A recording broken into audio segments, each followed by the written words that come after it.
Section 1. The Flask in the Garage. There is a flask. It never leaves his hand for long. It rides in the pocket of that white lab coat, always within reach, always there. In moments of crisis, it goes up. In moments of triumph, it goes up. In moments of quiet, the rare, uncomfortable kind, where the universe stops screaming for a second and there is nothing left to do but sit still, it goes up again. The flask is silver. It is small. And for the smartest man in any known dimension of the multiverse, it has a grip on him that no prison, no galactic federation, no enemy Rick has ever been able to match. We meet Rick Sanchez the way we meet most legends in the middle of something. He is already drunk. He is already rambling. He is already dragging his grandson into a plan that no teenager should have to be a part of. The very first episode of Rick and Morty, the one that aired back on December 2nd, 2013, establishes him in seconds. Slurred words. Eyes that are either brilliant or glassed over depending on the light. A kind of wild, crackling energy that could be genius or could be a man doing his best impression of someone who has everything under control. From that first scene in that first episode, we are watching an addict. The show knows it. The writers know it. Dan Harmon, who co-created the series and who has spoken openly about his own relationship with alcohol over the years, knew it deeply. He built Rick from something real, something close. But here is the thing about Rick Sanchez and his drinking that makes it so worth settling in and thinking slowly through. It is not just a character quirk. It is not the standard animated show trope of the bumbling, lovable drunk. Rick's alcoholism is load-bearing. It is structural. It holds up and also slowly tears down nearly every meaningful thing in the man's life, and the show spends 9 seasons from its debut in 2013 through its most recent episodes airing in June 2026, making sure you feel the full weight of what that means. He is the smartest being in what the show calls the central finite curve. That is the section of the infinite multiverse where Rick Sanchez, across countless dimensions, always turns out to be the most intelligent person alive. He built a portal gun, a device that lets him walk between realities the way you or I might walk between rooms. He built a spaceship in his daughter's garage. He has reverse-engineered biology, weaponized physics, and rewritten the rules of chemistry more times than he can remember, and he can remember almost everything. His brain is the greatest instrument the universe has ever produced, at least within his corner of it. And he is drinking himself through it, slow and steady, day by day, year by year, decade by decade. That flask goes up and comes down, and Rick keeps moving, keeps inventing, keeps dragging his grandson Morty across alien landscapes and through collapsing dimensions. He is what addiction professionals would call a functional addict. He gets up every day, usually hungover, sometimes still drunk from the night before, and he performs. He performs brilliance. He performs invincibility. He performs the character of Rick Sanchez so convincingly that even the people who live with him are not always sure where the performance ends and the person begins. His flask is almost always in frame. Watch any episode with that detail in mind and you will see it. He sips between sentences. He drinks while he drives the spaceship. He drinks while he explains things to Morty that Morty is not ready to understand. He drinks after adventures, during adventures, sometimes seemingly before an adventure even begins. His constant companion, his closest confidant, the one thing he never leaves behind even when he leaves behind his family, his dimensions, his entire original universe. The flask stays. What makes this so interesting, so quietly devastating, and so worth a long, slow look is what the show is actually saying underneath all the belching and the cartoon violence and the surreal sci-fi comedy, because Rick and Morty is a show that can turn itself into a pickle for 20 minutes and then, in the final 3 minutes, suddenly be the most emotionally honest thing on television. Dan Harmon has always done this. He did it on Community, he did it on this show. He builds you up with absurdity, and then when your defenses are down, when you are laughing at the rat-fighting pickle, he says something true, something real, something that slides past your ribs and lodges itself somewhere uncomfortable. Rick Sanchez's addiction is one of those true things. It is not played entirely for laughs. The show is careful about this in a way that repays attention. When Rick is funny drunk slurring his catchphrases, stumbling through a portal, burping mid-monologue, you laugh. But when Rick is sad drunk, when the camera slows down and the music changes and you see him sitting in his garage at some terrible hour with a death ray on the workbench and the lights off, the show does not let you laugh at that. It asks you to feel it.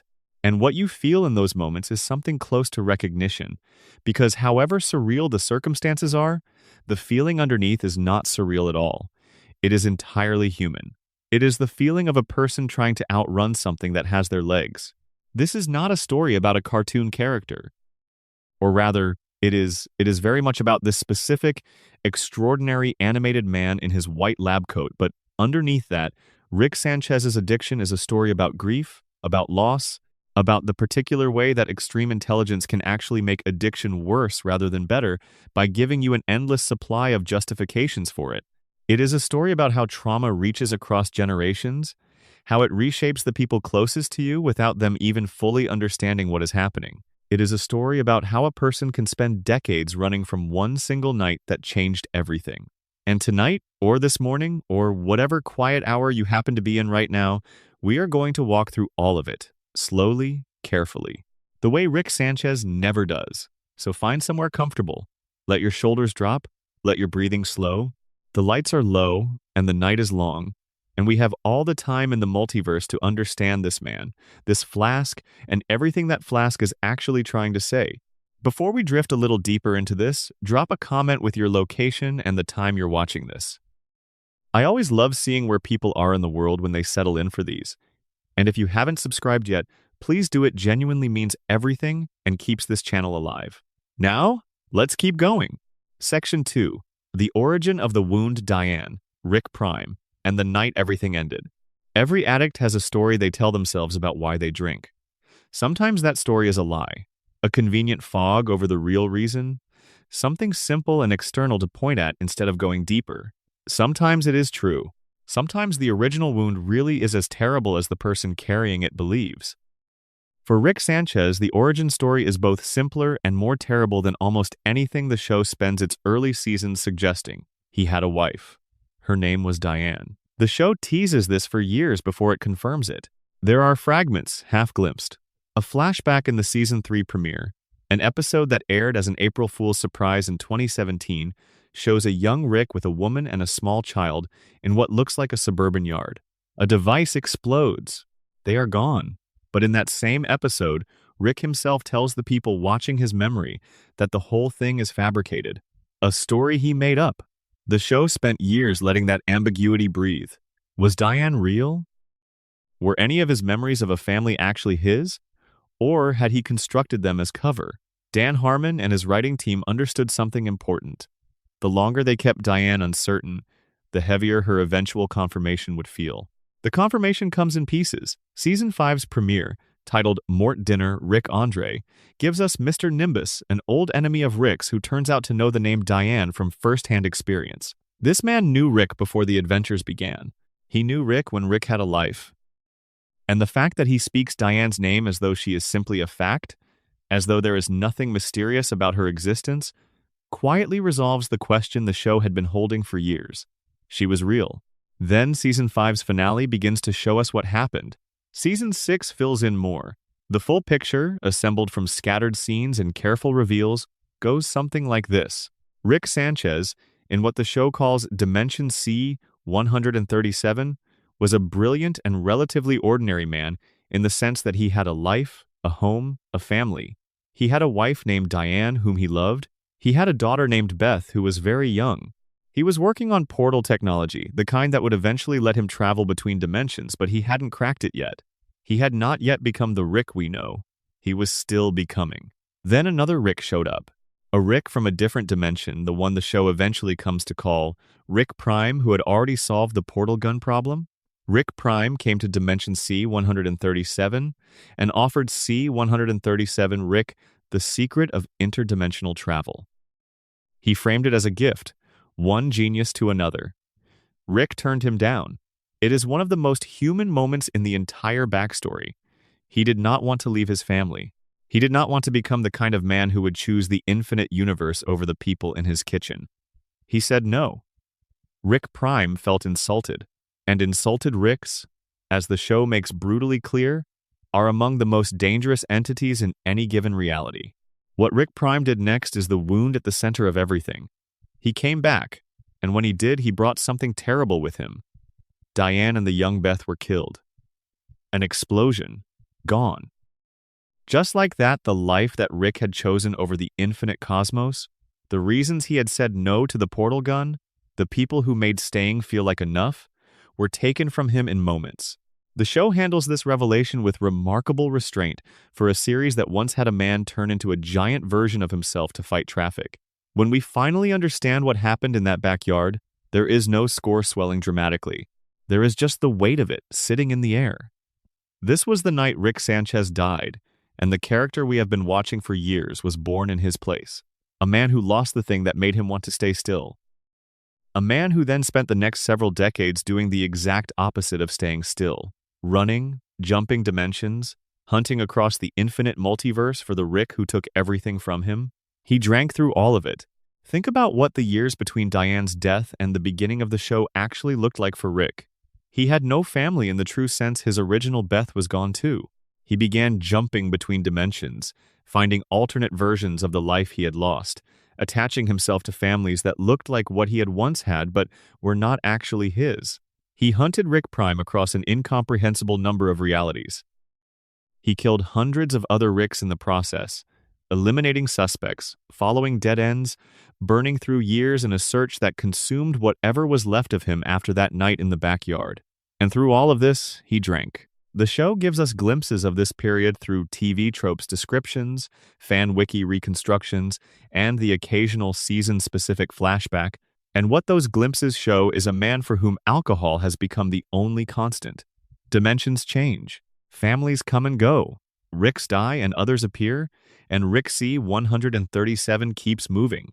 But the flask is always there, always full, or at least always being refilled.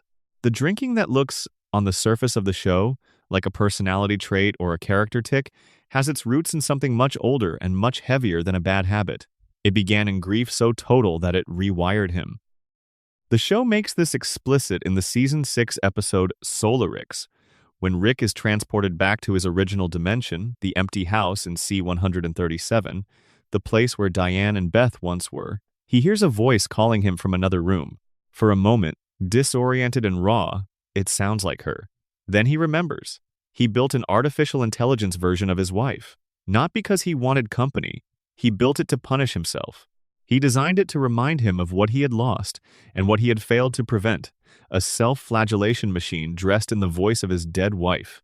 He kept it running for years.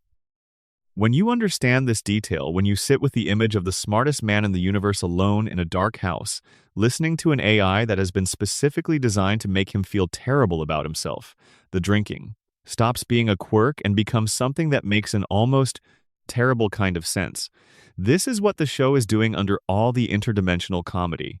It is asking us to understand that Rick does not drink because he is careless, or because he is an anarchist who has rejected society's rules, or because alcohol is simply fun and why not. He drinks because he is in pain. He has been in pain for decades. And the pain has a very specific shape. It is the shape of a house that should not have been empty, two people who should not be gone, and a choice, the choice to say no to Rick Prime that day that he has never been able to stop turning over in his hands. The tragedy is not just that Diane died. The tragedy is that Rick has interpreted her death as the consequence of having loved her.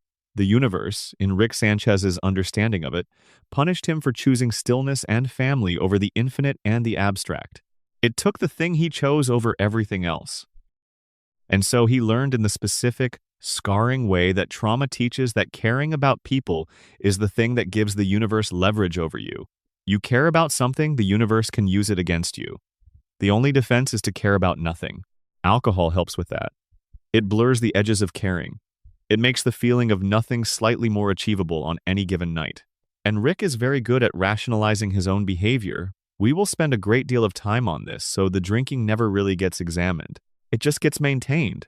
It gets passed on, as we will also see, to his daughter. It gets built into the structure of the Smith family the way certain things get built into old houses, quietly, structurally, invisible, until you press on the walls and feel how they have shifted. Diane Sanchez appears in only a handful of scenes across the entire run of the show. She says very little. She is gone before most of the story begins, but her absence is the largest presence in the entire series. It is in every sip from that flask. It is in every portal Rick uses to run from something that gets too close to real.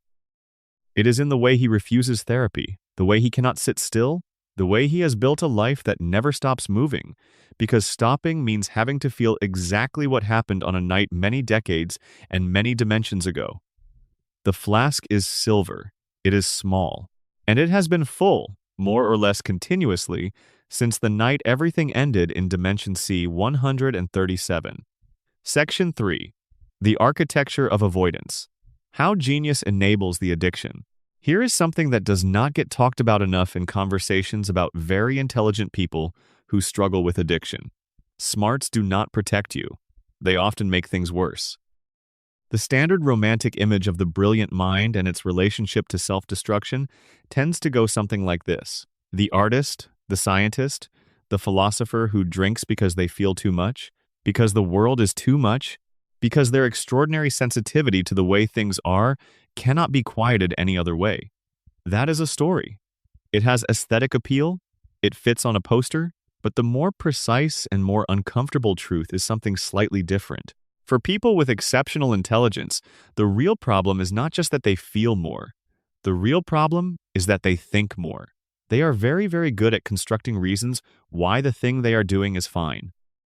They can build entire logical architectures of justification for behaviors that a simpler mind might have been talked out of years ago. Rick Sanchez is the most extreme version of this that fiction has ever produced. He is so smart that he can explain why every single thing he does is correct. He can explain why therapy is useless, why emotional vulnerability is inefficiency, why drinking is not the problem, but merely a symptom of living in a universe so vast and indifferent that any reasonable being would reach for the flask. He has an answer for every challenge. He has a rebuttal for every concern. Beth raises an eyebrow at how much he is drinking, and he dismisses her before she finishes the sentence. Morty voices anxiety about the dangers they are in, and Rick has already calculated 17 ways out before Morty has formed the thought. The intelligence that makes Rick capable of saving the day in any situation also makes him extraordinarily good at never having to face himself. Dr. Wong sees this immediately. In fact, Dr. Wong, who is perhaps the most important character in the entire show despite appearing in only a handful of episodes, names it in terms so precise that it is worth sitting with slowly. She meets Rick for the first time in the Season 3 episode, Pickle Rick, an episode we will spend considerable time on in the section to follow, and she does not spend even a moment being impressed by him. She has clearly met Ricks before, or at least the particular species of brilliant, avoidant man that Rick represents. Her analysis is calm and absolutely devastating. She tells him that his intelligence and the sickness that is destroying his family are connected in a way he will not want to look at.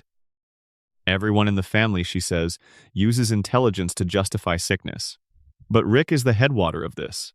She tells him that he seems to alternate between viewing his own mind as an unstoppable force and as an inescapable curse. And she identifies, with the precision of someone who has been doing this work for a long time, that the reason for this oscillation is something Rick would rather die than acknowledge. That his mind is within his control. That the things he claims he cannot help doing are, in fact, things he is choosing. This is the heart of the genius addiction problem with Rick Sanchez. He uses his intelligence as proof that he cannot be like other people. Normal people go to therapy. Normal people sit with their feelings and learn to manage them and show up to the boring, repetitive work of being a functional human in relationship with other humans. But Rick is not normal. Rick is extraordinary. And his extraordinary nature, he has decided, exempts him from the basic maintenance that ordinary people require. Why would he brush his emotional teeth? He is the smartest being in the multiverse. The rules for lesser minds do not apply. Dr. Wong dismantles this in her final speech, with the patient efficiency of someone clearing a table. She says she has no doubt he would be bored senseless by therapy, the same way she is bored when she brushes her teeth. And then she says the thing. Because the thing about repairing, maintaining, and cleaning is that it is not an adventure. There is no way to do it so wrong you might die. It is just work. And some people are okay with going to work, and some people would rather die. Each of us gets to choose. Rick does not respond to this. For perhaps the first time in the entire show, he does not have a comeback. The camera holds on his face. Whatever is happening behind those pale blue eyes, it is not the performance of unflappable superiority that he usually manages. Something landed. Not enough to change anything yet. Rick being Rick, he will be back to avoiding therapy and explaining why it is pointless within episodes, but something landed. The architecture of avoidance that Rick has built is elaborate and impressive, as you would expect from the smartest man in any universe. The adventures themselves are part of it. When you are jumping between dimensions, fighting alien governments, saving or destroying civilizations, there is simply no time to sit with grief. There is always the next crisis. Rick is very good at ensuring there is always the next crisis. He drags Morty into danger and then has to get Morty out of danger, and then there is a new planet and a new problem, and the momentum of extraordinary events carries him forward through another day, another week, another year without the silence catching up to him. The drinking amplifies this.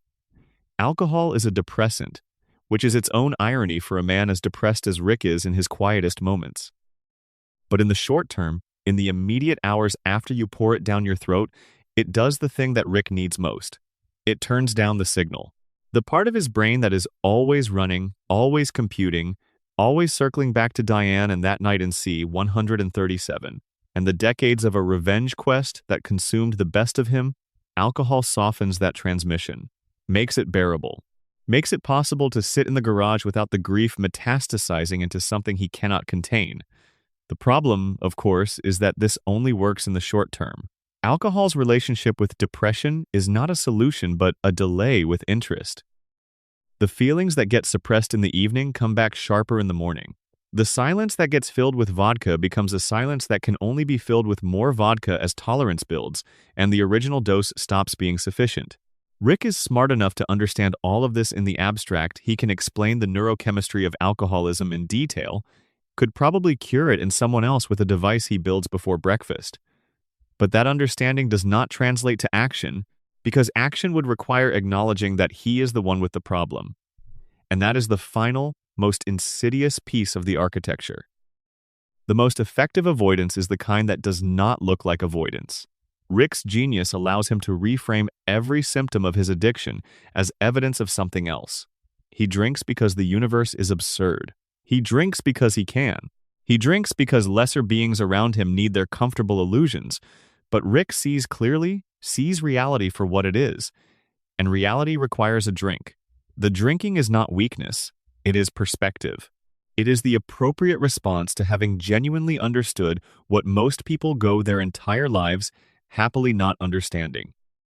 This is a story that addicts tell themselves, and Rick tells it better than most because he has better tools to tell it with. Every rebuttal that might otherwise interrupt the narrative gets handled by the same brain that solved interdimensional travel. The doctor who raises concern gets dismissed as an agent of averageness. The family member who voices worry gets a combination of deflection and technical jargon that derails the conversation before it can go anywhere.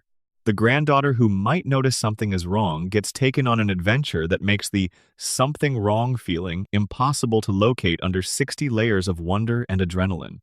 The architecture of avoidance stands. It is magnificent, in a terrible way.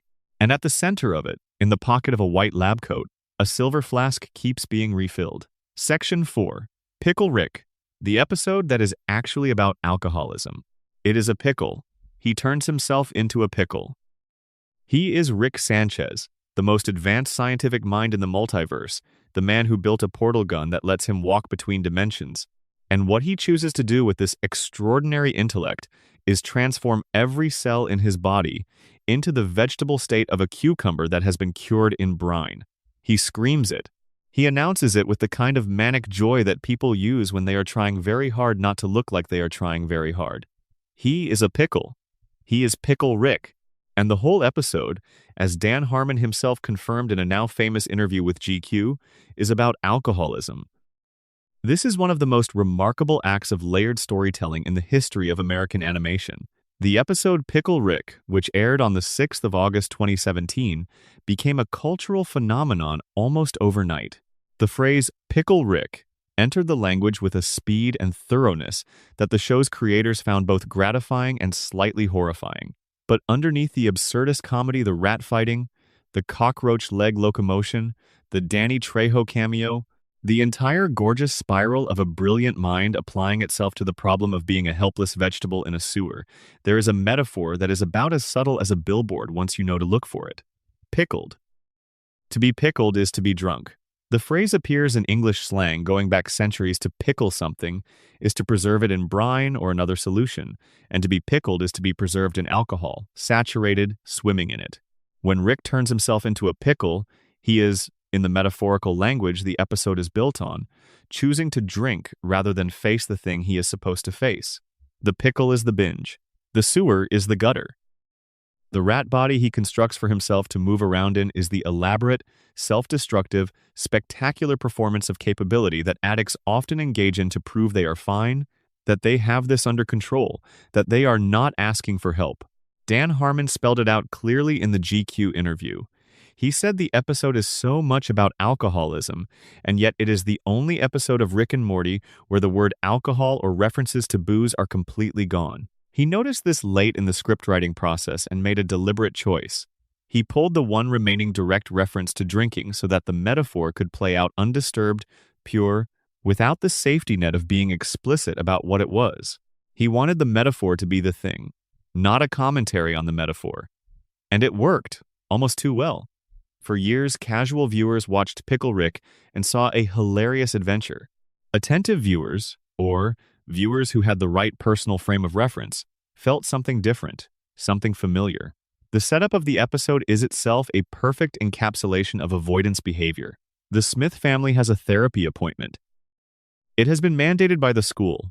Morty has been wetting himself in class, Summer has been huffing pottery glaze, and a school counselor has decided that the family needs to talk to someone.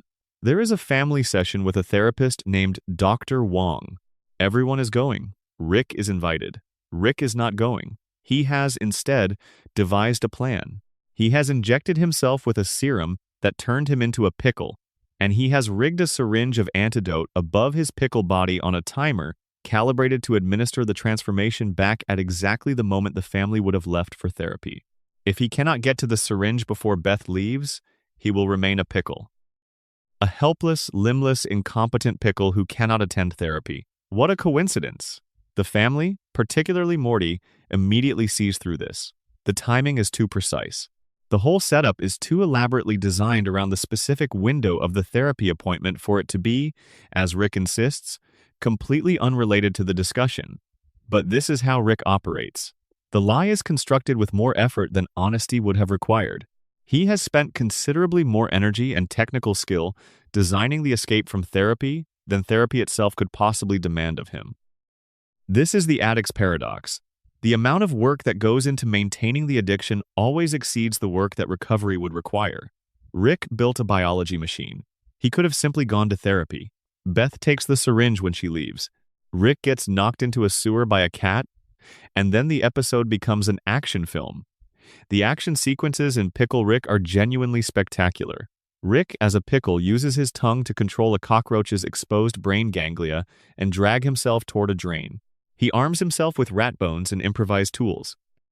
He fights his way through a facility full of security personnel in a sequence that would not be out of place in a legitimate spy thriller. He is brilliant and dangerous and resourceful, and there is something exhilarating about watching him work.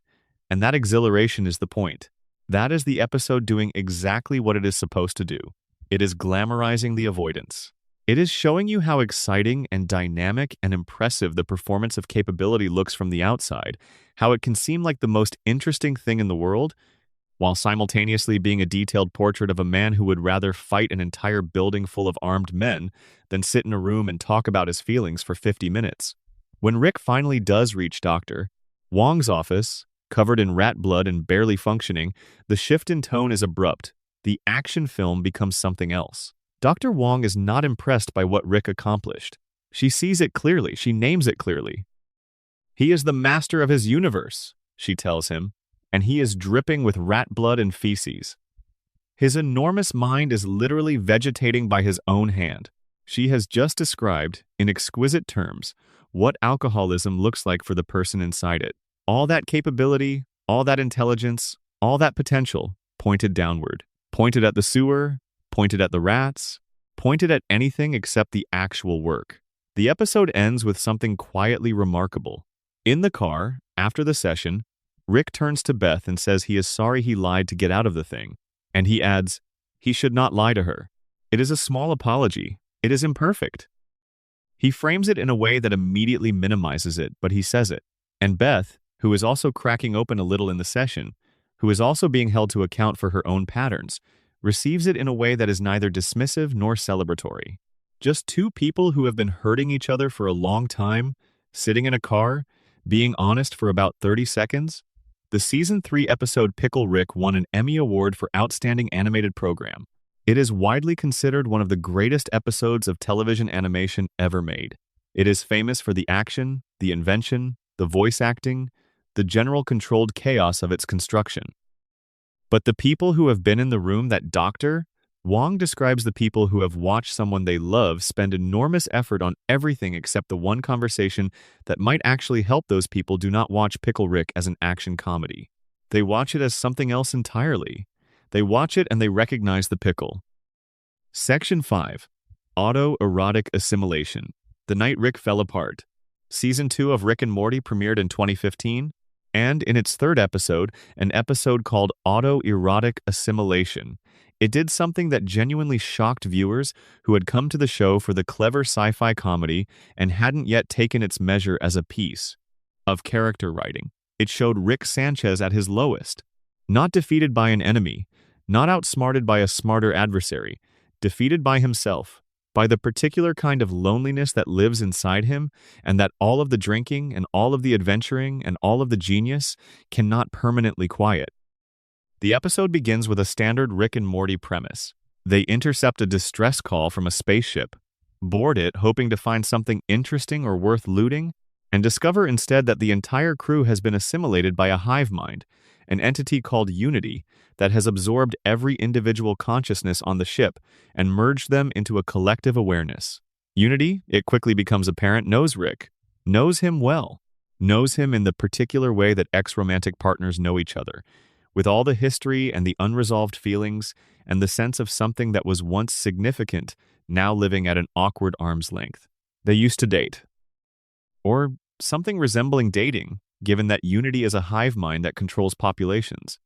Rick and a planet of assimilated consciousness had a relationship, and the feelings on both sides are complicated and immediate. What follows is one of the more bleak and accurate portrayals of a destructive romantic reunion that animated television has ever managed. Rick and Unity fall back into their old patterns within minutes. The planet becomes their playground. Rick makes demands sexual, chemical, excessive, and Unity, who has the ability to reconfigure entire populations to suit Rick's whims, fulfills them. It is debauched and chaotic and shot through with the particular recklessness of two forces who recognize each other as equally dangerous. But the episode is not really about the reunion. It is about what Unity's farewell letter reveals. When Rick, mid-party, briefly steps away to freshen up, he returns to find Unity gone. The entire planet is silent. Unity has departed, peacefully and completely, and left a note. The note is a breakup letter, and it is one of the most insightful pieces of writing the show has ever produced. Unity explains that when they are together, they bring out the worst in each other. That Rick mentally controls people the same way Unity physically controls them. That Unity, despite all its power to absorb and unify civilizations, cannot seem to maintain its own integrity when Rick is around. He is, Unity writes, the one thing that makes Unity less than it is. And then Unity says, the thing that cuts deepest. It says that in a strange way, Rick is better at what Unity does without even trying. Rick, without the technology to physically assimilate people, without a hive mind's reach, manages to make everyone around him orbit him. He defines the atmosphere. He sets the terms. He draws people into his pattern and keeps them there through a combination of need and genius, and the particular gravitational pull of a person who seems to know more than anyone else in the room. The whole Smith family does this, Beth does it. Even Morty, who spends the series pushing back and finding his own ground, keeps being pulled back. Rick does not need Unity's abilities to absorb the people around him. He reads the note, and then he goes home. The last sequence of the episode is what the show is remembered for, at least among the people who take its emotional writing seriously. Rick comes home drunk and a little broken, and Beth, who is already worried about her father's habit of leaving when things get complicated, confronts him about an alien he has been keeping in the basement without telling the family. She asks him to stop keeping creatures in the house. And Rick, and here is where the episode takes a turn that no one expects, simply agrees. No argument, no deflection, no elaborate countermaneuver. He just says yes and walks to the garage. That moment is important. Rick being conciliatory in a real, non-manipulative way is one of the rarer notes in his register. It tells us something about how empty the breakup has left him. He does not have the energy for the performance right now. He sits at his workbench in the garage. He begins assembling something. The song that plays "Do You Feel It" by the band Chaos is quiet and aching and precisely calibrated to the image on screen, which is a man alone in the dark doing something with his hands. He is building a death ray. He unfreezes a small creature he has been keeping in storage, distressed, malformed, clearly suffering, and in a gesture of unexpected tenderness, he comforts it before vaporizing it with the ray, puts it out of its misery, and then he puts his head in the machine. He passes out before it fires. There is no dramatic music swell. There is no intervention. He is simply saved, in the most anticlimactic and therefore most realistic way possible, by the fact that his body, wrecked by the night's excess, gives out before his intent can complete itself. He slumps over the workbench. The camera pulls back. The song continues. Outside the window, the night is quiet and ordinary, and Rick lies alone in his garage, having just barely not died. The episode ends the next morning with Jerry, cheerful and oblivious, mowing weeds in the driveway, life continuing. The family moving through the morning without knowing what happened in the garage after they went to bed. This sequence is, for a lot of viewers, the moment the show permanently recalibrated. You can no longer watch Rick Sanchez and see only the comedy. You know now what lives under it. You know what the drinking is for. You know what happens when the performance stops and the lights go out and there is nothing left to maintain the distance between Rick and whatever it is he never lets himself fully feel.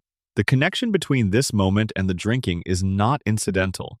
Rick drinks across the whole episode with the particular intensity of someone chasing a feeling rather than a flavor. He is not enjoying himself, or, if he is, the enjoyment is indistinguishable from trying to drown something. Unity's departure simply removes the last covering layer. The party is over, the adventure is done, the person who made him feel something has gone, and what remains is everything he has been using the party and the adventure and the person to avoid. That is the night the show asks you to understand. Not the dramatic action sequences or the multiverse-saving heroics or the brilliant inventions. The night in the garage.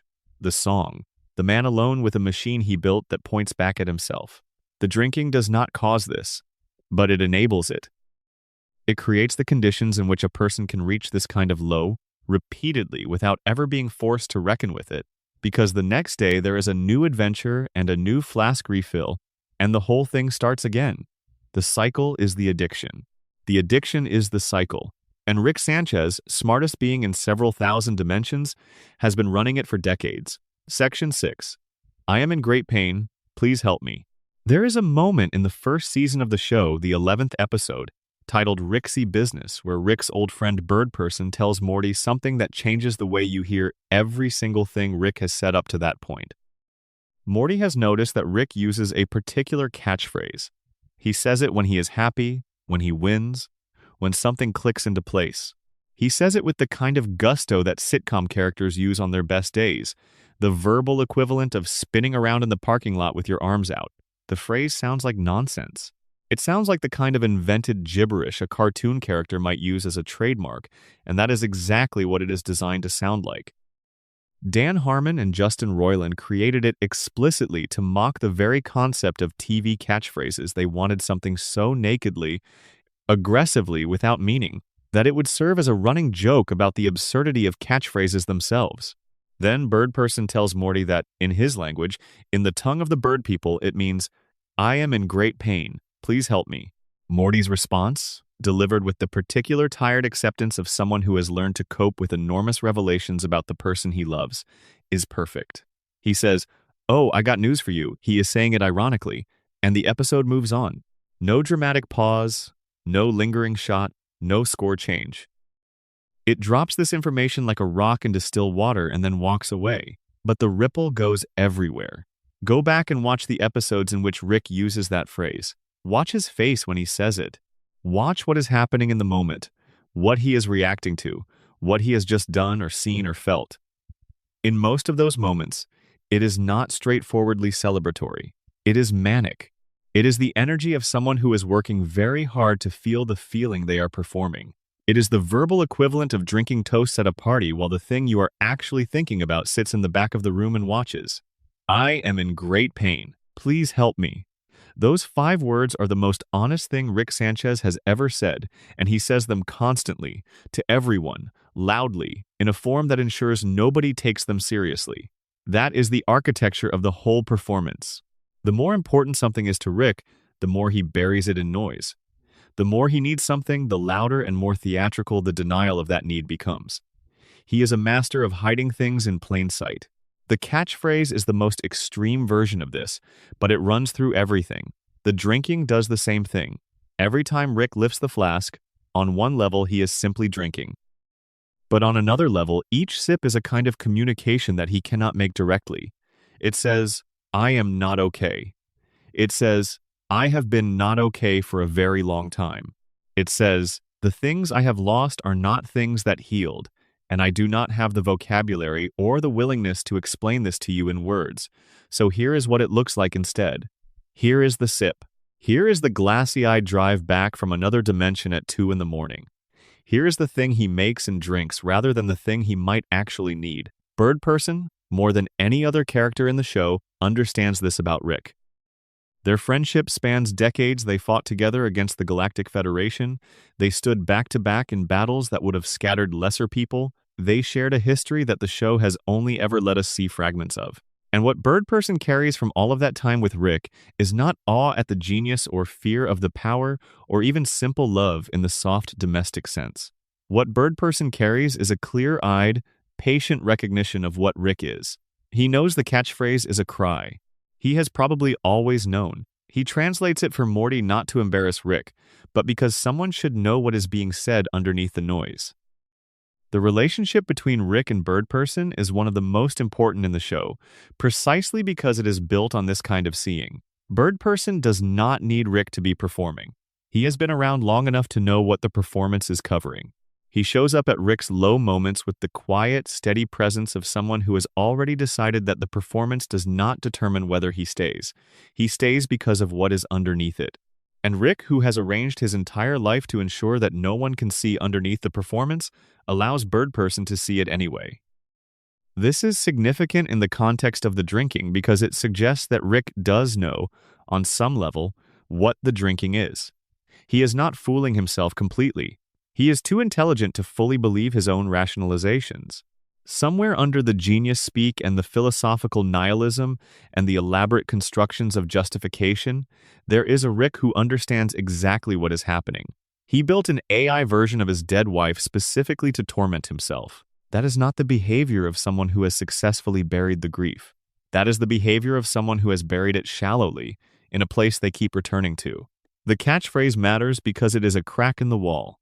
Every time Rick shouted those sounds across the first season at parties, after wins, in the middle of adventures that he framed as pure pleasure, some part of him was saying the real thing, not asking anyone to hear it as the real thing, not expecting anyone to respond to it as the real thing, just saying it into the space between the words, in a language that only Bird Person spoke. I am in great pain. Please help me. The flask does not help. The adventures do not help. The dimensions do not help.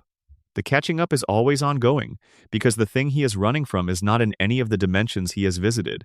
It is in him. It has been in him since a night decades ago in dimension C-137, and no amount of vodka has been able to dissolve it from the inside, though he has certainly tested the hypothesis thoroughly. The most devastating thing about this detail, the hidden translation of the catchphrase, is the response it gets from Morty. Not outrage, not desperate concern, not even much sadness. Just, "Oh, I got news for you." He is saying it ironically. The family has so thoroughly normalized Rick's pain, wrapped it so many layers deep in his performance and their own willingness to accept that performance, that even when someone provides a direct translation of his distress, the reflexive response is to explain why it doesn't mean what it means. That is what long-term proximity to an addict does to a family. The coping mechanisms that the people around the addict develop become their own kind of armor, and that armor stops the pain from getting in, stops both the addict's pain and the family's own feelings about it. Morty has learned to receive "I am in great pain, please help me" as an expression of ironic cheerfulness. That is not a character flaw in Morty. That is what it looks like when someone you love has been performing wellness so consistently for so long that you lose the ability to distinguish the performance from the person. Rick shouts his pain in a language no one speaks. He drinks it down when the shouting doesn't work. And all around him, the family adjusts to the shape of what he is, the way water adjusts to whatever container holds it, not because they don't care, but because they have lived inside this for so long that it has become the only shape they know. Section 7.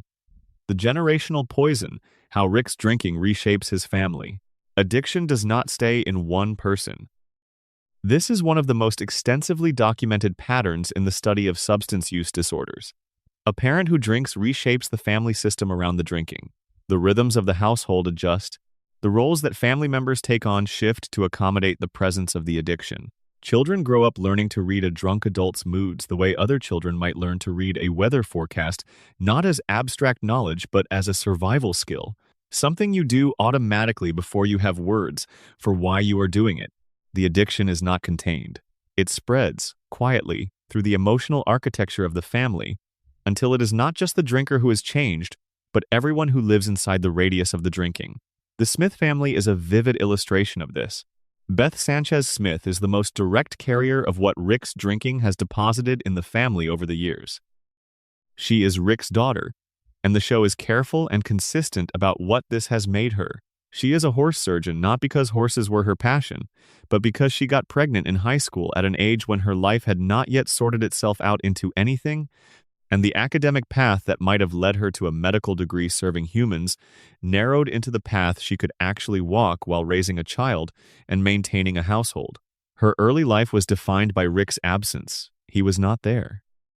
He disappeared when she was young. And what that disappearance installed in Beth is the particular wound of a child who was abandoned by the parent they most needed, who has spent decades trying to be worthy of the attention that parent never reliably provided. And Beth drinks. She is rarely shown without a glass of wine. The wine is her version of the flask. It is the thing that sits in her hand at the end of the day, the thing she reaches for when the family is too much and the house is too small, and the life she has feels like something she stumbled into rather than something she chose. The show's treatment of Beth's drinking is quieter and less explicit than its treatment of Rick's, but it is consistent. In the Season 3 episode Total Recall, when Summer is preparing for picture day at school, she finds Beth in a state of morning intoxication in bed. Beth, who is supposed to be the functioning adult in the household, the surgeon, the responsible one, has been drinking at a time of day that marks the difference between social drinking and something else. The Willow Springs Recovery article that has analyzed the show's family dynamics points out something worth sitting with. Beth grew up with abandonment issues directly caused by her father's alcoholism, and this is a recognized pattern in families affected by a drinking parent. The child of an alcoholic does not just grieve the parent's absences. The child grows up with a compromised template for what a person is supposed to be. If your primary model of adulthood involved someone who was brilliant, erratic, emotionally unavailable, and frequently drunk, you come to your own adulthood carrying that model inside you. The way you understand what it means to be a grown person is filtered through those early years. Beth has inherited Rick's emotional patterns, not just his wine habit. She uses intelligence as a shield the same way he does. She struggles to be present with her family the same way he struggles. Her marriage to Jerry, which the show makes clear is partly a consequence of early decisions made without the guidance of a present father, is a relationship Beth maintains through a kind of grim endurance rather than genuine contentment, and the wine is part of how she manages the gap between the life she has and the life she sometimes thinks she was supposed to have. The connection between Rick's drinking and Beth's patterns is one of the show's most quietly careful pieces of writing. Doctor. Wong names it in the Pickle Rick therapy session. She notes that Beth, like Rick, uses intelligence to justify sickness. She identifies that the two of them share an avoidance of emotional vulnerability that is presented as strength but functions as damage. In the same session, she observes that Beth admires Rick's apparent self-sufficiency, the way he seems to need nothing and no one, without recognizing that what she is admiring is the performance of self-sufficiency that the addiction maintains. The cold independence Beth finds so compelling in her father is not wisdom. It is the output of a man who stopped trusting closeness the night his family was taken from him, and who has spent the decades since making sure he will never be that vulnerable again. Beth has absorbed this. She does not fully trust closeness either. She keeps Jerry at a distance that she masks as reasonable marital dissatisfaction. She keeps her children at a slight remove, not with cruelty, but with the particular distraction of a person who is always managing something, always slightly elsewhere, always with a glass nearby. The drinking is not the disease. The drinking is the symptom of having grown up in the shadow of Rick's wound, which is the disease. Morty has changed too, though in different ways. The show tracks Morty's evolution from an anxious, genuinely fearful 14-year-old in the early seasons to someone who increasingly handles violence and trauma and dimensional horror with a concerning ease. The adventures have done some of this you cannot be shot at on alien planets and threatened by galactic governments without a certain numbing of responses. But Rick's consistent presence in Morty's life has also done it. The way Rick manages his emotions has been modeled for Morty over years of close contact, not through explicit instruction. Not because Rick has sat Morty down and said, "Here is how I recommend not dealing with your feelings," but through the slow, steady demonstration of a person who never processes anything, who always moves forward, who treats emotional engagement as weakness and burying things as strength. By season 9, the most recent as of this writing, the show has Rick in a particularly dark moment, telling Morty that alcoholism is genetic. He tells him this drunk, after a night of impressive excess, in a tone that carries something between warning and resignation. He is telling Morty, "You already have this. The gene is in you. What you watched me do is not foreign to what you might become. Watch yourself." This is, perhaps, the most honest thing Rick Sanchez ever says about his own addiction. Not a confession, exactly. Not a scene of Rick breaking down and acknowledging the full weight of what he has built and maintained and passed on, but an acknowledgement, a recognition that the thing in the flask is not contained, that it has traveled through biology and through example into the next generation, that what started in a night of grief in Dimension C-137 has been moving outward ever since, through Beth's wineglass, through Morty's slowly increasing comfort with numbness, through the entire Smith family's orientation around a man whose pain they can feel without being able to name. The generational aspect of Rick's addiction is one of the things that elevates the writing of Rick and Morty above the level of mere entertainment. It is not just telling you about one person's problem. It is showing you how that problem propagates, how the original wound becomes a family wound, how the person who was never treated leaves behind people who were formed in part by the untreated thing. The flask in Rick's pocket does not just belong to Rick. In ways that the show earns slowly and carefully across its seasons, it belongs to everyone in that house. Section 8. The Functional Addict. How Rick keeps it together, barely. There is a category of addiction that is particularly hard to address because it presents a problem in the usual story we tell about substance abuse. The usual story has visible damage, job loss, broken relationships, physical deterioration. The addict in the standard narrative is unmistakably suffering, and the suffering is visible to everyone, including eventually the addict themselves. The visibility is, in a way, part of the mechanism that eventually leads towards some kind of reckoning. The functional addict does not give you that visibility. The functional addict shows up to work, meets their deadlines, maintains enough of the external markers of a normal life that the people around them, and often the addict themselves, can look at the evidence and conclude, this person has a problem, but it is not that bad. Look, they are still functioning. Look, they are still productive. Look at what they accomplished today, this week, this year. Surely if it were really a problem, things would be falling apart. Things are not falling apart. Therefore, probably fine. Rick Sanchez is the most extreme fictional version of the functional addict that has ever been written, and the show knows it and uses it deliberately. He saves the universe while drunk. He invents solutions to impossible problems with a blood alcohol level that would floor a lesser being. He builds in his garage at 3 in the morning with the flask half empty on the workbench and produces things that entire civilizations could not replicate. His productivity, in the conventional sense, is extraordinary. And this is precisely what makes his problem so easy for everyone, including himself, to dismiss. He is not a man whose drinking has cost him his abilities. He is a man whose abilities are so vast that they continue to perform at a level beyond any reasonable person's standard, even when heavily compromised by alcohol. The bar is just set so high that there is room to fall a long way before you hit anything. Dan Harmon addressed this directly in his interview with Polygon ahead of the Season 9 episode, A Ricker Runs Through It. He referenced the film Flight, in which Denzel Washington plays an alcoholic pilot who, during a catastrophic malfunction, saves almost everyone on the plane by pulling off an impossible maneuver while intoxicated. And the film's question, is this man a hero or an addict? And can he be both? And does the heroism excuse the addiction? Is a version of the question Rick and Morty asks constantly. Harmon said, of Flight and of Rick, you are watching Macbeth. You are watching someone struggle. And they better fix themselves or they are going to die.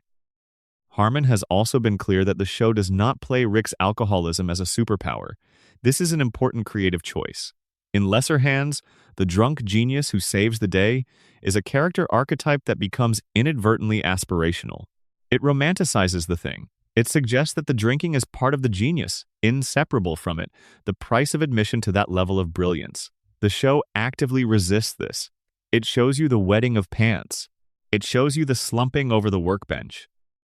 It shows you the morning after hollowness, the relationship slightly eroded by yet another incident, the family that has gotten very good at managing around the drinking because expecting Rick not to drink is a game no one has won yet. TV Trope's exhaustive character notes on Rick point out that, in the pilot episode, his presentation was different from what it became in later seasons. He was more openly impaired, slurring constantly, crossing his eyes, stumbling.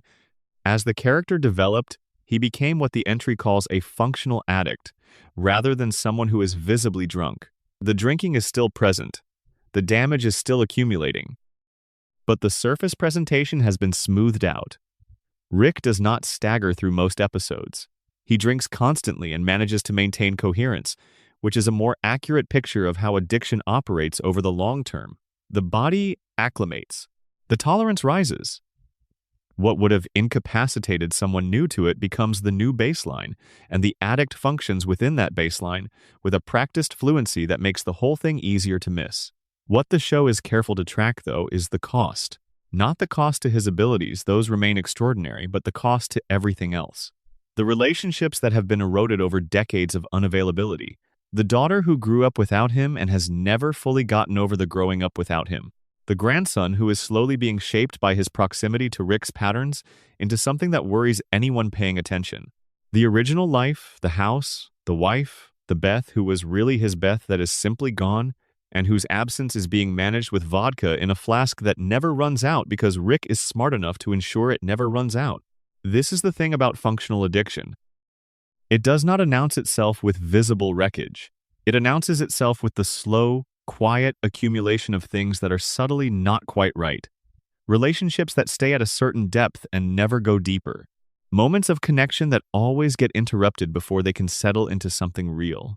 The conversation that never quite happens because there is always somewhere else to be or something else to attend to or a drink in hand that makes the softening of defenses feel impossible.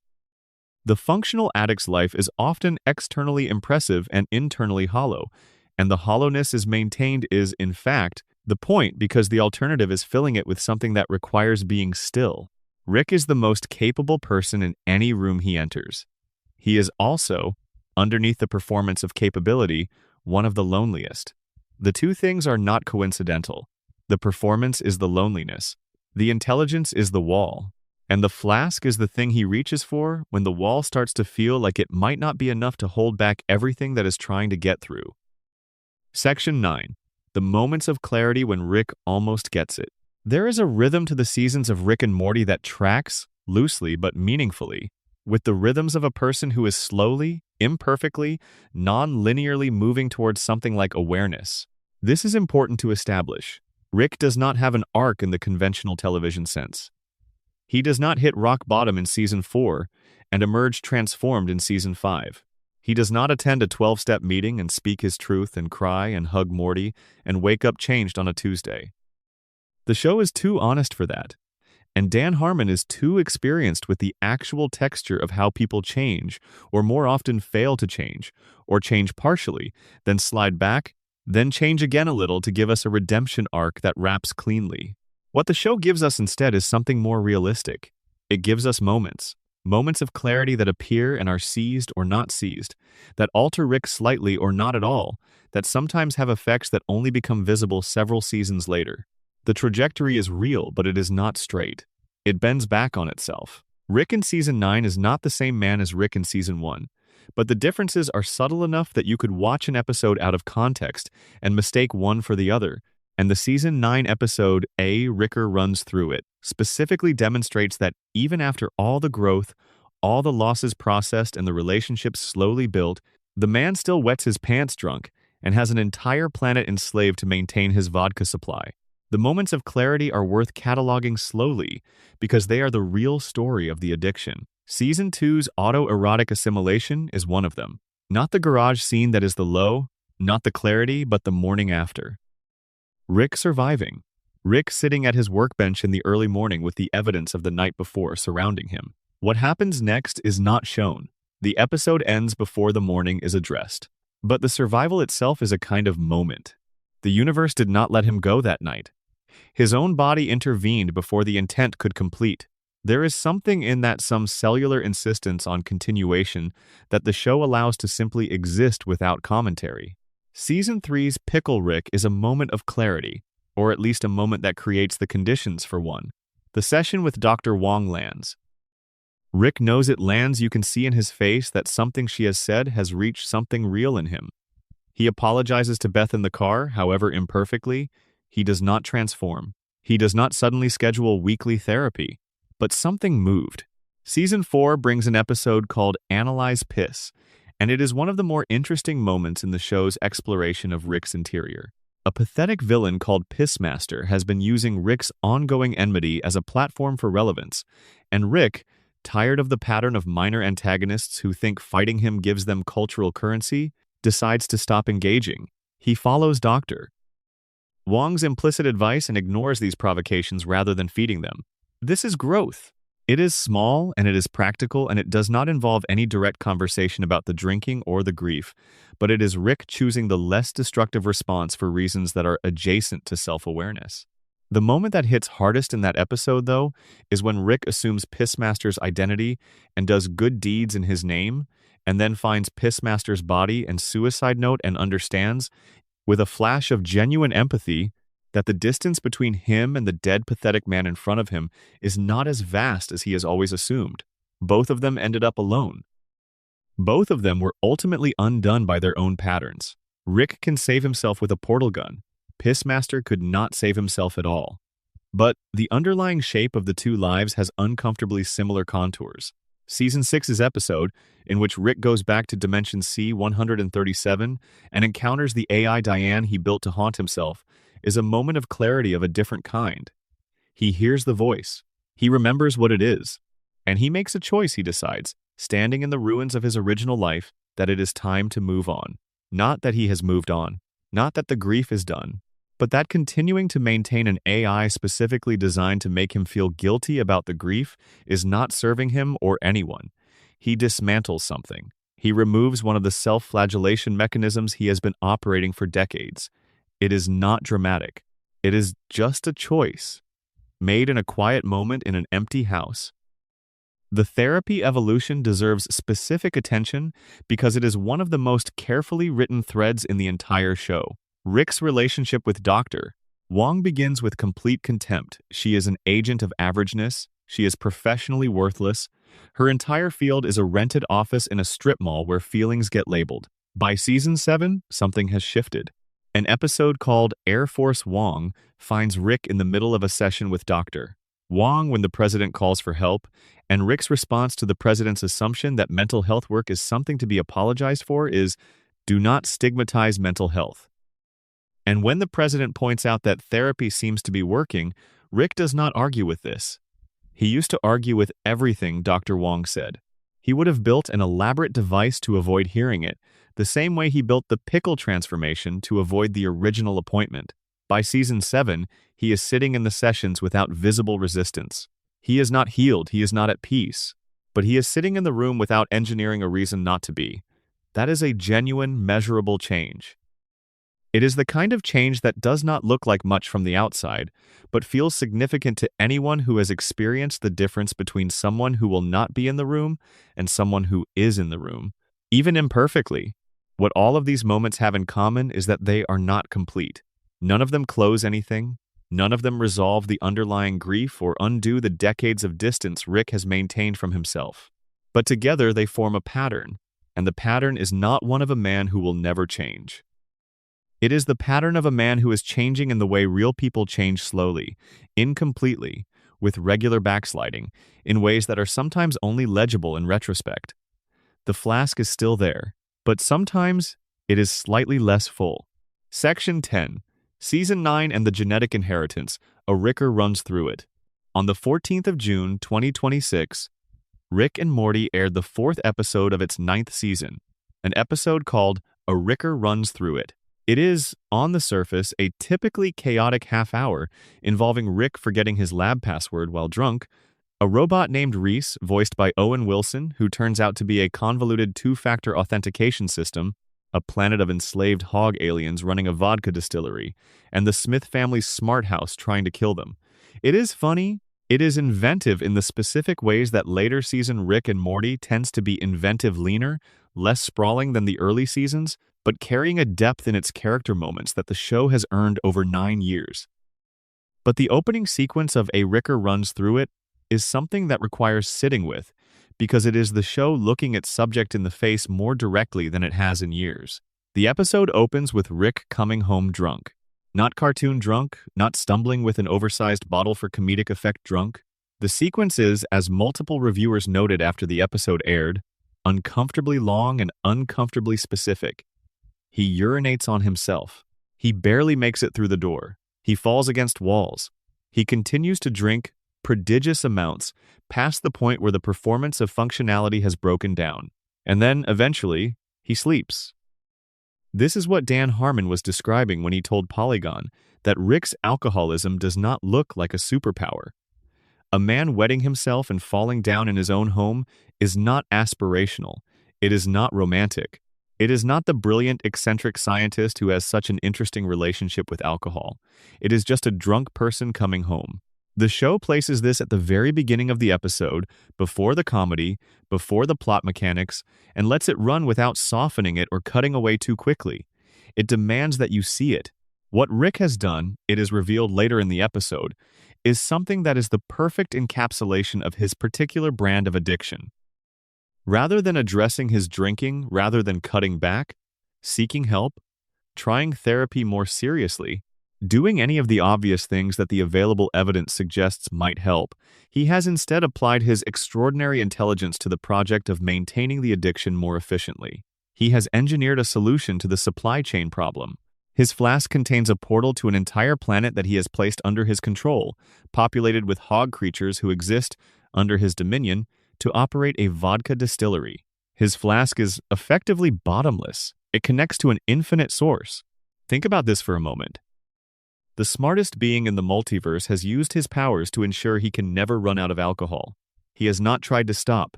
He has not tried to drink less. He has approached the problem with the same kind of expansive, out-of-the-box thinking that he applies to every other challenge in his life, and he has solved it. There will always be vodka. There will never be a moment where the flask is empty and the emptiness forces some kind of reckoning. He is engineering his way past the bottom of the bottle.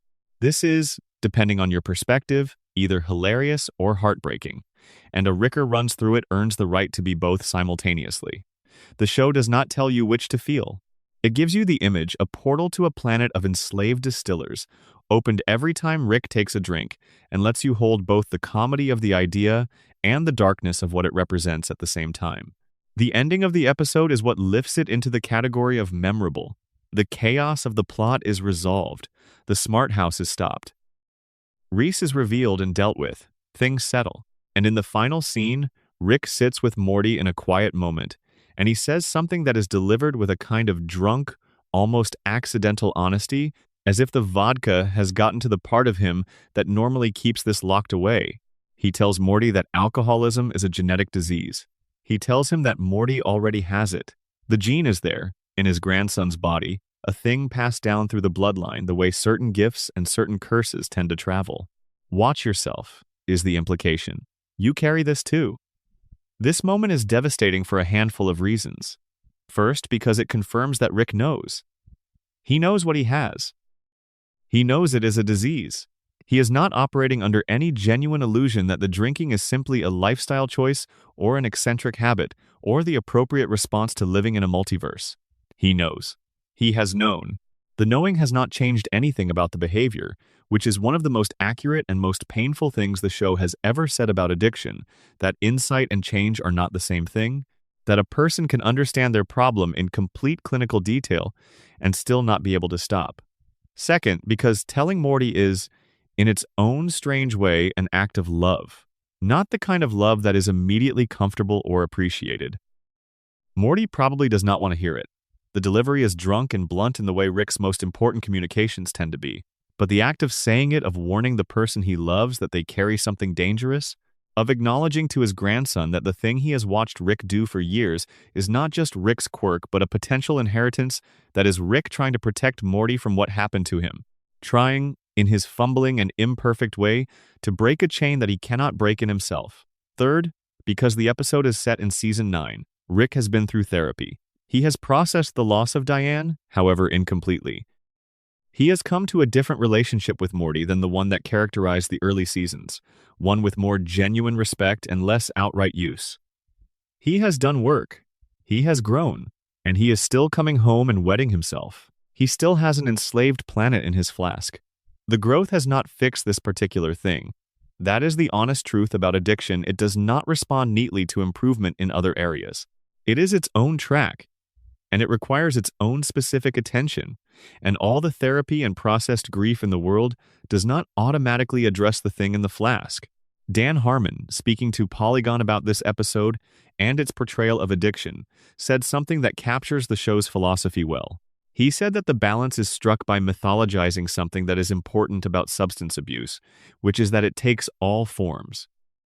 Rick's alcoholism is mythologized, a portal to an infinite supply, is obviously not how real-world drinking works, but the underlying truth of it is not mythologized, the way it follows him, the way it adapts to his genius and finds new expressions as he closes off old ones, the way it is passed through genetics and through example, the way that knowing all of this does not automatically translate into stopping. These are real things. Wrapped in the extravagance of a cartoon about a dimension-hopping scientist, they are still recognizably real. Section 11. What the addiction means. Rick as a portrait of real grief. Let us step back from the specific episodes and the specific moments and ask the larger question. What is Rick Sanchez's addiction, as a piece of storytelling, actually about?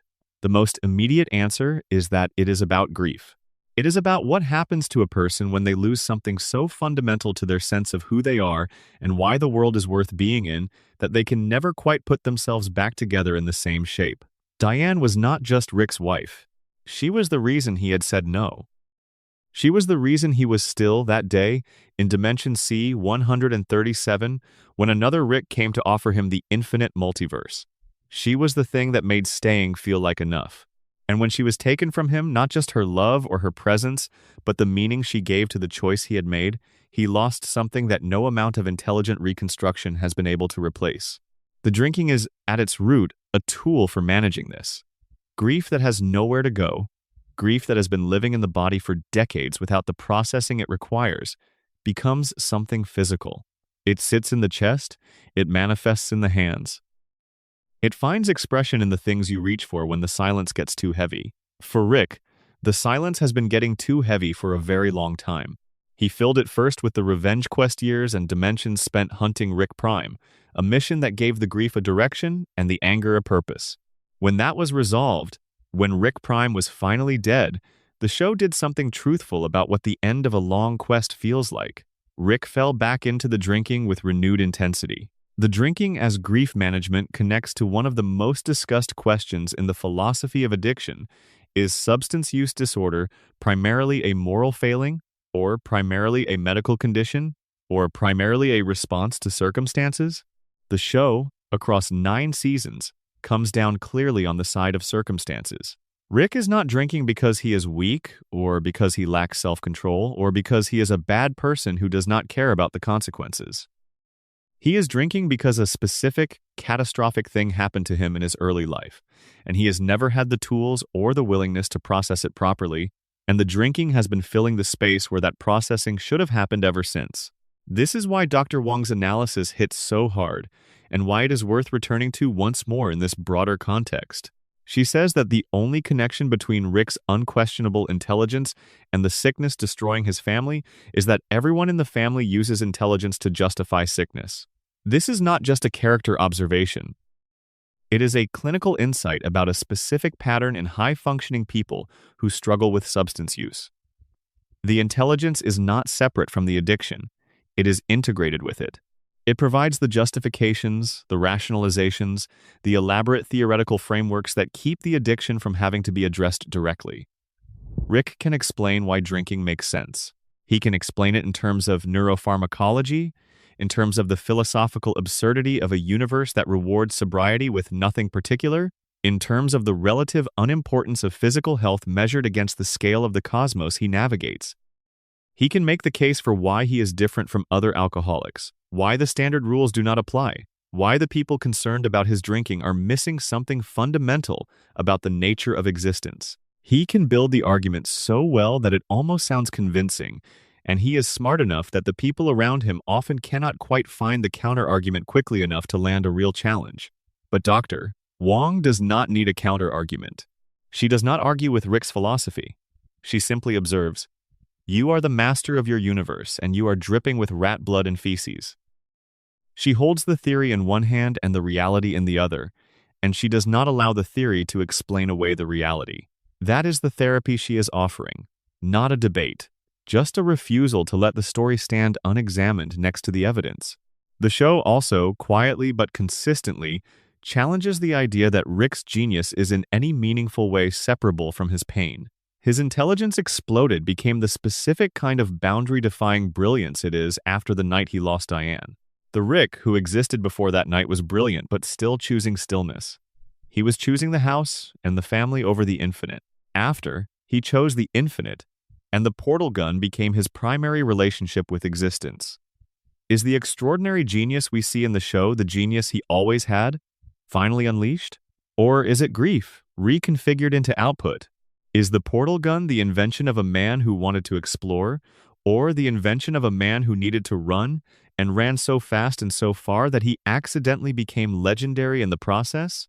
The show does not answer this directly. It holds the ambiguity, but the suggestion is there, in the way the genius and the drinking are always together, always in the same body, always in the same scenes, always products of the same person who lost the same thing.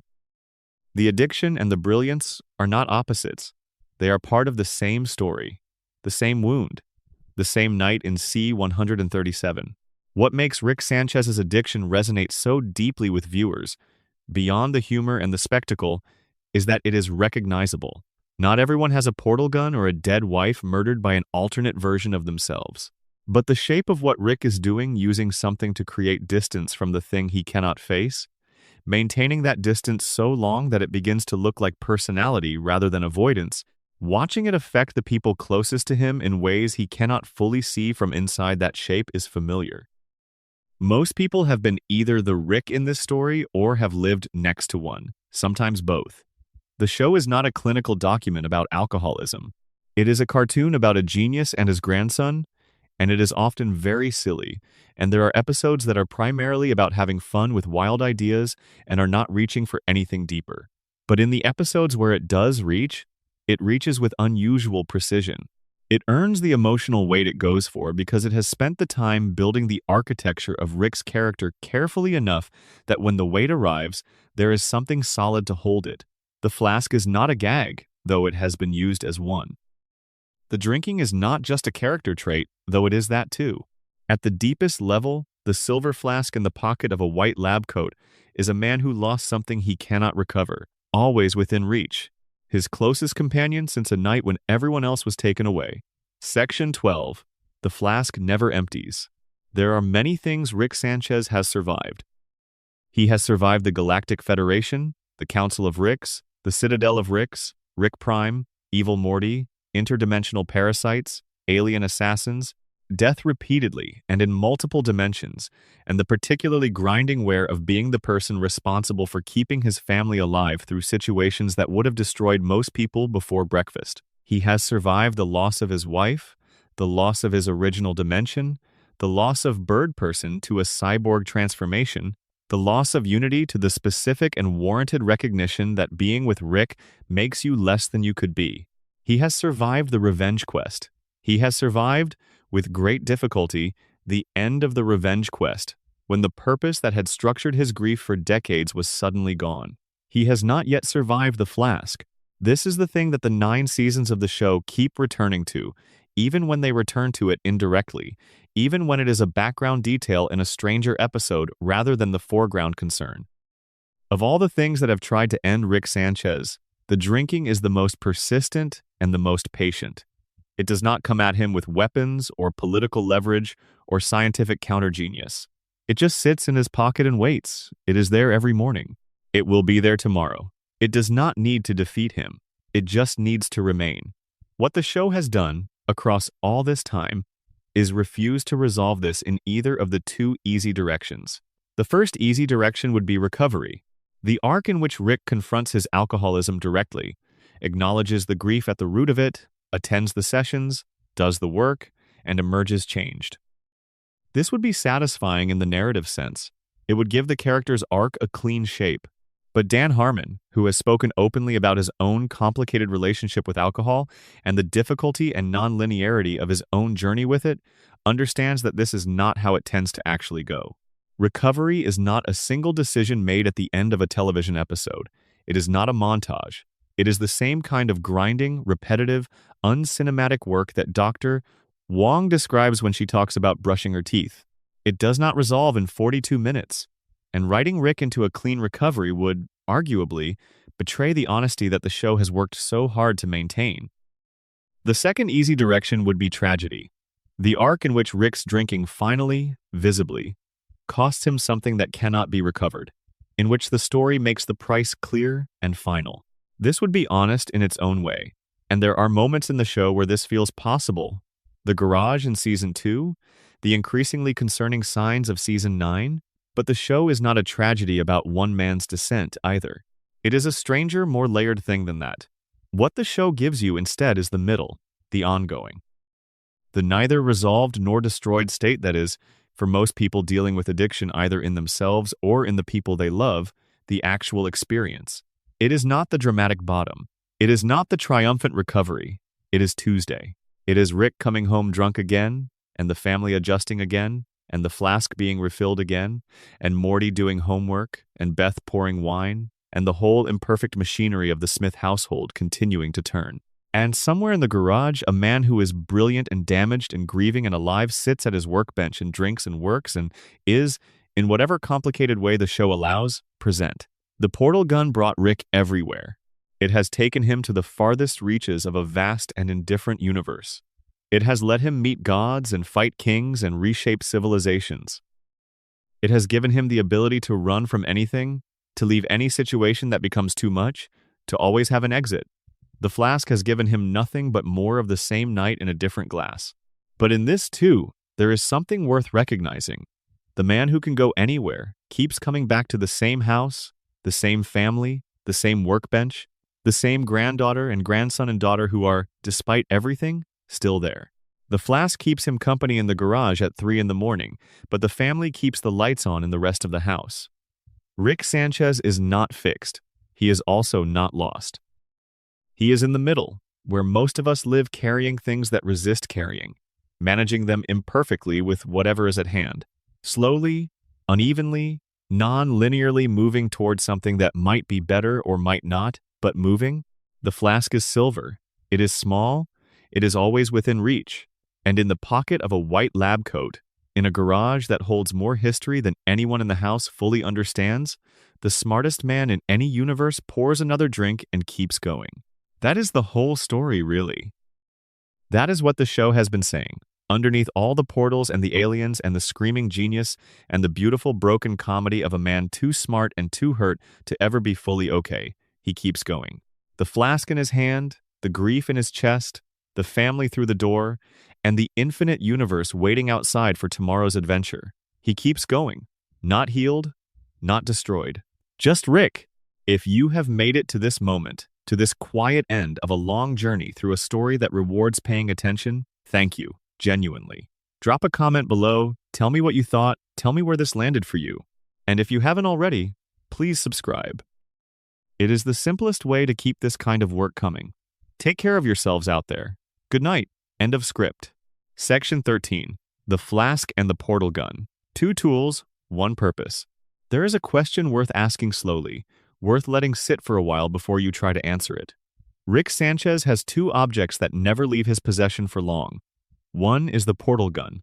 The other is the flask. They sit in different pockets of the same white lab coat, and they are treated very differently by the show and by the audience. The portal gun is aspirational. It is the thing that makes Rick the invention that defines his power, the tool that allows him to rewrite geography at a molecular level and step between universes with a gesture. Fans put the portal gun on posters and t-shirts and phone cases. It is the symbol. It is the icon. Nobody puts the flask on a poster, but the flask and the portal gun are doing the same work. This is the thing worth sitting with. They are both escape mechanisms. They are both tools for getting out. The portal gun provides escape with a spatial component. You open it and step through and you are somewhere else, physically elsewhere, removed from whatever situation or feeling was present in the previous dimension. The flask provides escape with a temporal component. You drink it down and the present moment becomes softer and less legible. The edges round off. The signal that your nervous system is sending you about all the things that are wrong gets turned down to a manageable murmur. Rick reaches for whichever one is appropriate to the specific escape he requires. If the thing he needs to flee is a physical circumstance, a fight going badly, a dimension becoming hostile, a family situation that is about to require genuine emotional engagement, he opens a portal and leaves. If the thing he needs to flee is internal, if the thing that is too much is inside his own head rather than outside in the world, he reaches for the flask. You cannot portal away from your own memories. You cannot open a door between dimensions and step out of the room of your own grief. For that, the flask is the more functional tool. The pairing of these 2 objects is one of the most quietly intelligent character design choices the show ever made, and it is one that rewards more thought than it usually gets. The portal gun is canonically explained as Rick's greatest invention, the thing that separates him from every other version of himself across the infinite multiverse, and established him as the particular kind of Rick that the show follows. In the backstory, the portal gun is what he was working on when Diane was killed. It is what Rick Prime used as bait. It is, in a very real narrative sense, the thing that cost him everything, or at least the invention that attracted the attention that led to the cost. And yet he keeps building portal guns. After every loss, after every disaster, after every dimension he has to flee or abandon, he keeps making them. The tool that is associated with his greatest trauma is also the tool he relies on most heavily to manage the ongoing trauma of having had it. He turned his grief into the portal gun, and then uses the portal gun to keep running from the grief. This is the kind of recursive tragedy that the show has always been interested in. The way the things that hurt us most become the things we reach for when we are hurting. The flask works the same way. It began, most likely, in the aftermath of losing Diane. Grief finds its management tools in the period immediately following the thing that causes it, and the tools that work in the short term tend to become the tools of habit regardless of their long-term effects. Rick found that alcohol turned down the signal, that it made the impossible weight of what he had lost slightly less impossible on any given night, and so it became the thing he reached for the next night, and the night after, And through the decades of the revenge quest, and the new families and the new dimensions, and the slow, grinding, self-conscious life he built, on top of the rubble of the one he had in C-137. Both tools were built for emergencies. Both became permanent. That is the story of most coping mechanisms. They are emergency measures that outlast the emergency and become the operating system. The show is sophisticated enough to know that presenting the portal gun as purely heroic and the flask as purely sad would be a kind of dishonesty. They are the same impulse in different registers. Rick uses both to avoid staying still, because staying still means having to feel where he actually is. The portal gun does it with fireworks and dimension-hopping advantage. The flask does it more quietly, in the dark, in the garage, when there are no more dimensions to jump to and the night has nowhere else to go. What would it mean for Rick to put down one without putting down the other? Could he? The show has never really tried to answer this. The portal gun is non-negotiable. Remove it and you remove the show. But the question of whether Rick's endless motion through dimensions and his constant drinking are actually separable, whether you could have a Rick who still jumps between universes but does not drink, or whether the compulsion toward the flask and the compulsion toward the portal are actually two branches of the same root system, that is a question the show leaves open, and it is a rich one to lie awake with. Section 14. The show that Dan Harmon built from the inside. Dan Harmon has never been shy about the autobiographical elements of Rick and Morty. He has discussed his own struggles with alcohol in various interviews and on his podcast Harmontown. He has spoken about the way his personal life, his relationships, his self-destructive tendencies, his difficulties with emotional connection all found their way into the show, filtered through the extremity of science fiction and the protective distance of animation. Justin Roiland, who co-created the show and who originally voiced both Rick and Morty, has noted in interviews that he began referring to Dan as Rick accidentally starting in Season 2 because the character had absorbed enough of its creator that the two had become difficult to fully distinguish. This matters for understanding Rick's addiction specifically because it means the writing about the drinking is not at arm's length. It is not a writer researching alcoholism from the outside and rendering it carefully. It is a writer who knows the terrain from inside, rendering it with the particular honesty that personal experience enables and that purely researched knowledge rarely achieves on its own. Think about the moments in the show that carry the most weight about Rick's addiction.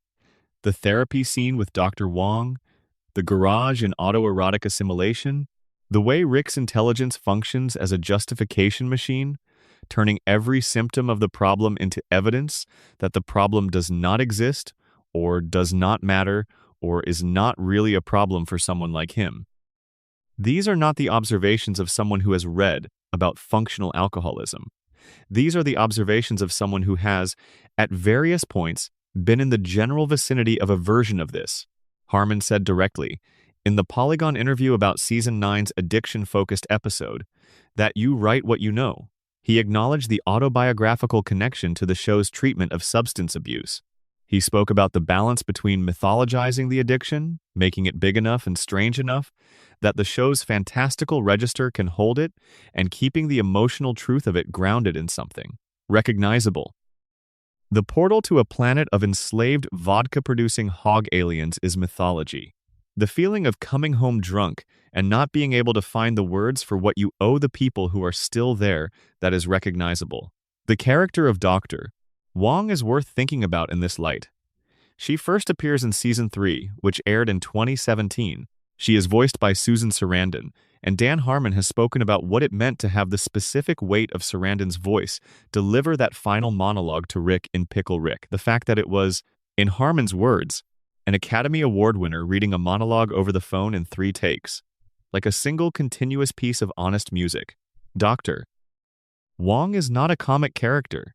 She is the most competent person in the room every time she appears, and the show never undercuts her with the kind of gentle mockery it applies to almost every other authority figure. She is right about Rick, she is right about Beth. She is almost certainly right about the things she says that neither Rick nor Beth is ready to hear yet. Dr. Wong is the voice in the show that Harmon gave the most institutional trust to. She is the character he allows to say the things that are true about the addiction, without equivocation, without the ironic distance that the show normally uses to soften truth-telling. When she says that Rick's intelligence and his sickness are the same thing, that the same mind doing the extraordinary things is also the mind maintaining the problem, she is saying something that Harmon understood from the inside and put in the show's most honest character to deliver. The result is a show about addiction that works because it is not trying to teach you about addiction from a distance. It is inside it. It is written by someone who knows what it sounds like when the voice in your head that is supposed to be doing self-examination turns the argument back around and explains why the examination is unnecessary. The Rick who tells Dr. Wong he does not respect therapy because he is a scientist who invents and transforms and destroys and does not need a rented office in a strip mall to have his feelings explained to him, that voice is recognizable to Harmon. He built it from the inside. And then he built Dr. Wong to say the thing that voice needs to hear, that being smart does not exempt you from the basic work of being a person, that the work is not an adventure. There is no way to do it so wrong you might die. It is just work. Section 15. What functional addiction looks like on the outside, the family's view. There is something important that the show earns over its 9 seasons, that a lot of addiction narratives skip over or address too briefly. It shows you what living next to Rick's addiction looks like from the inside. Not from Rick's perspective, we have spent considerable time there, but from the perspective of the people who have organized their lives around the shape of his problem without quite having words for what they are. Organizing around. Beth is the most fully drawn example of this. The show has given her considerable screen time and considerable depth, and a significant portion of what it uses that depth for is showing what happens to a person who grows up as the child of an alcoholic and then, as an adult, chooses or does not fully choose, or chooses under conditions that a present father might have helped her think through more carefully to keep that dynamic central to her life. Beth's relationship with Rick is not just a daughter-father relationship. It is the relationship that every child of an addict navigates, a desperate, hopeful, endlessly disappointed love for a person who is genuinely brilliant and genuinely broken and genuinely not available in the ways that would help you grow up whole. The abandonment Beth experienced when Rick left during her childhood is a wound that the show has been careful and consistent about it. Shapes her marriage, her parenting, her professional choices, her drinking, her capacity for intimacy, her inability to set firm limits with Rick when he comes back into her life, because if she sets limits, she might lose him again. And losing him again, even though she has already survived it once, still feels unthinkable. This is the bind of loving an addict. You have survived their damage before, but the survival has not immunized you against the fear of the damage happening again. If anything, it has sharpened the fear because now you know exactly what the loss feels like, and that knowledge does not make you more willing to risk it. Beth lets Rick do almost anything because the alternative is Rick leaving. And Rick leaving, even though Rick has left before, even though Beth has built a life in the aftermath of Rick leaving, is still the thing she is most afraid of. What the show does not do, and this is important, is present this as weakness on Beth's part. It presents it as the logical outcome of a specific history. Beth loves her father, and her father is an alcoholic who abandoned her as a child and came back decades later and has never fully addressed either the abandonment or the alcoholism, but who is also, in his broken and imperfect way, present, at least more present than he was, at least choosing to stay in the same house, at least providing the proximity that Beth has been hungry for since childhood. You cannot neatly judge her for taking what is on offer, even when what is on offer is inadequate. Most people in her position would do the same. Morty's perspective is slightly different, and it is one that the show has tracked with particular care from the beginning to the most recent seasons. Morty begins the series as the person most actively impacted by Rick's behavior, dragged on adventures, put in danger, used as a tool, exposed to horrors no teenager should encounter. And his response to Rick's drinking, specifically, evolves in a way that mirrors what we know about how children and grandchildren of alcoholics tend to adapt. Early Morty pushes back, he argues. He expresses the fear that Rick's state is going to get them killed, which is a reasonable fear given that Rick drives the spaceship. He voices concern in the stammering, anxious way that early Morty voices everything. But as the seasons progress and Morty becomes more accustomed to the rhythm of Rick's drinking, the pushback decreases, not because Morty cares less. Because Morty has learned the way you learn when you love someone who will not change the thing that hurts you to adjust, to build his life in the spaces that the drinking leaves, to engage with Rick when sober and manage Rick when drunk as if they are the same person, because making the distinction out loud does not accomplish anything except causing conflict. By season 9, Morty has internalized this adjustment so completely that Rick's opening drunk sequence, the long, uncomfortable sequence of him coming home thoroughly incapacitated, is met not with crisis-level response, but with the particular exhausted resignation of someone who has been through this before, many times. The drinking is, by this point, part of the background of Morty's life. He pushes back when he has the energy. He manages when he does not. He loves Rick regardless, which is the most accurate and most complicated thing the show ever says about what it is like to love someone who is destroying themselves by degrees while simultaneously being genuinely worth loving. When Rick tells Morty at the end of A Ricker Runs Through It that alcoholism is genetic, Morty's response is not shown in detail, but you can imagine it. The combination of already knowing and not wanting to have it confirmed. The particular weight of being told by the person who modeled the behavior that the behavior is in your blood, this is both a warning and a legacy, and it is the most direct thing Rick has ever said about the connection between his drinking and what he is passing on to the people he loves. Summer, the show's other Smith grandchild, has a different relationship to Rick's drinking than Morty does, partly because she has always been at a slight remove from the central Rick and Morty relationship. She came to the adventures later. She was not Rick's designated companion in the same way. Her exposure to his most extreme behaviors is real but somewhat filtered. What Summer tends to receive from Rick's addiction is the secondary effects, the family instability, the ambient tension in the household, the mother who has absorbed her father's avoidance patterns and manages the resulting pain with wine. Summer's need to be cool and to matter, which is its own significant character thread, is partly a response to growing up in a house where the man everyone treats as the most important person chose, consistently, the other grandchild. Jerry is, as always, in a category of his own. Jerry does not particularly register Rick's drinking as a specific problem to Jerry. All of Rick's behaviors are part of the large, undifferentiated category of Rick being Rick. What Jerry experiences is the consequence. Rick's presence destabilizes the authority structures of the household, and Rick's drinking is part of the way Rick's presence announces itself as destabilizing. Jerry cannot compete with Rick for Beth's attention and cannot protect the household from Rick's chaos, and the drinking is one piece of that chaos, not separable from the rest of it. What the family, collectively, has built is what family therapists sometimes call an adaptive pattern around addiction. They have all developed mechanisms for managing around the drinking, not addressing it directly, not confronting it with sustained force, but accommodating it. Beth defends Rick's behavior reflexively. Morty adjusts his expectations. Summer creates her own life outside the household dynamic. Jerry fumes ineffectively. None of these responses are chosen consciously. They are learned. They have been practiced over years until they feel natural. The family has organized itself around a wound that nobody fully names, and the organization has its own internal logic that looks, from the outside, a lot like how families are supposed to work. This is one of the most accurate things Rick and Morty has ever done. Not the interdimensional travel or the alien governments or the physics-defying inventions. The way a family learns to function around something that should not be normalized, and the way the normalization becomes invisible over time. The intelligence trap, why smart people stay sick longer. There is a concept in addiction treatment sometimes called the intelligence trap. It is not an official clinical term, but it describes a pattern that practitioners recognize and that Rick and Morty has dramatized with unusual fidelity.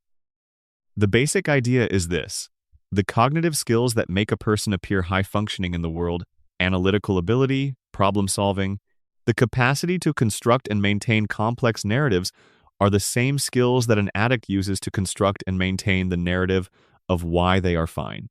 Rick is the most extreme case.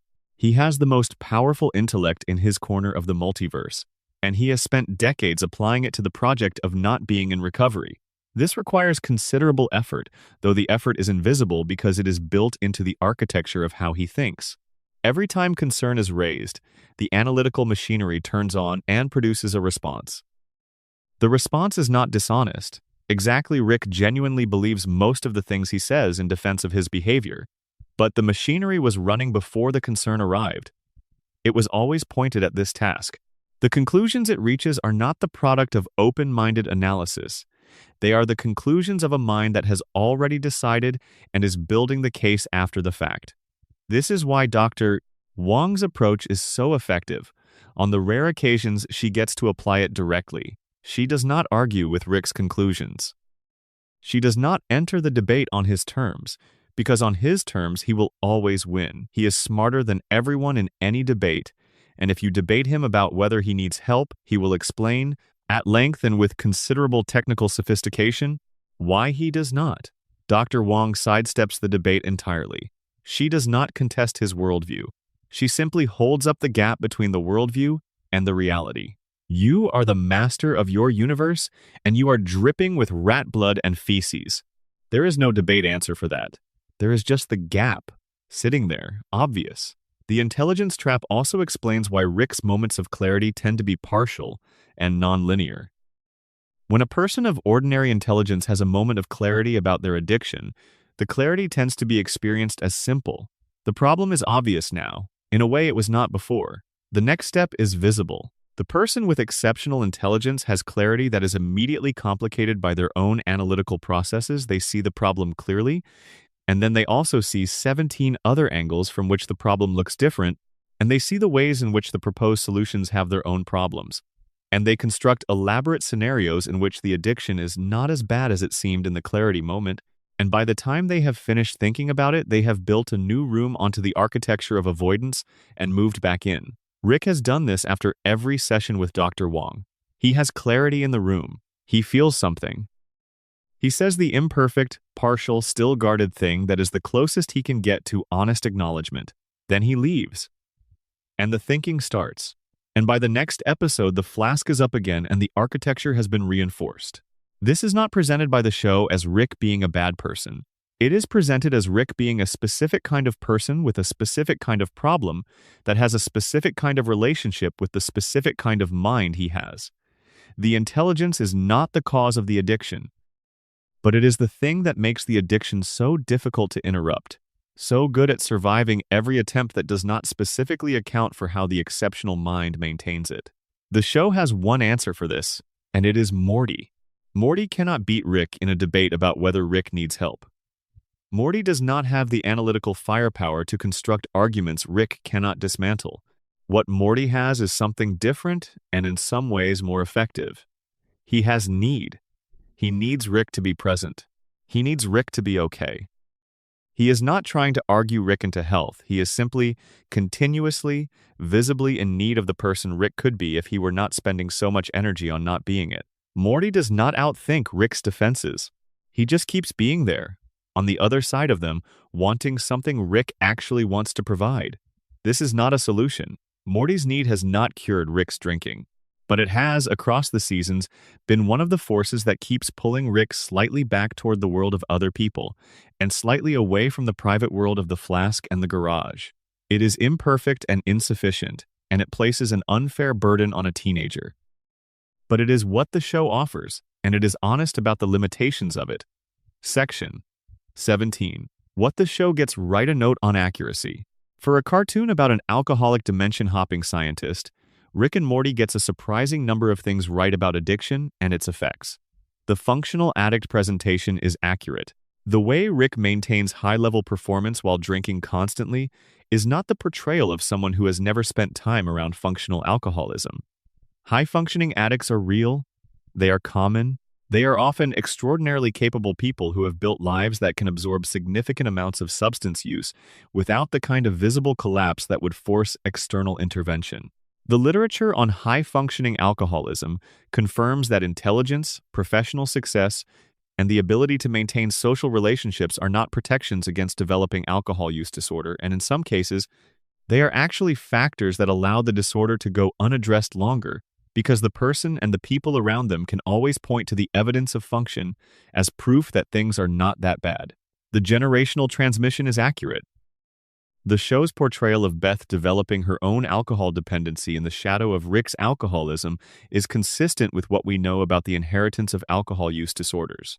The risk of developing alcoholism is significantly elevated in children of people with alcohol use disorder. Estimates from addiction research consistently put the increase in risk somewhere between 2 and 4 times higher for children of alcoholics compared to children of non-alcoholics, with both genetic components and environmental modeling components contributing. Beth is not drinking because the show needed another character to be impaired.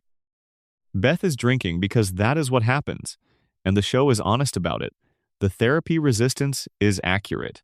Rick's elaborate justifications for avoiding therapy, his use of intelligence as a reason why the standard tools for addressing emotional health do not apply to him, his consistent and multi-season work-around-the-clock effort to be anywhere except sitting in a room honestly addressing his own interior.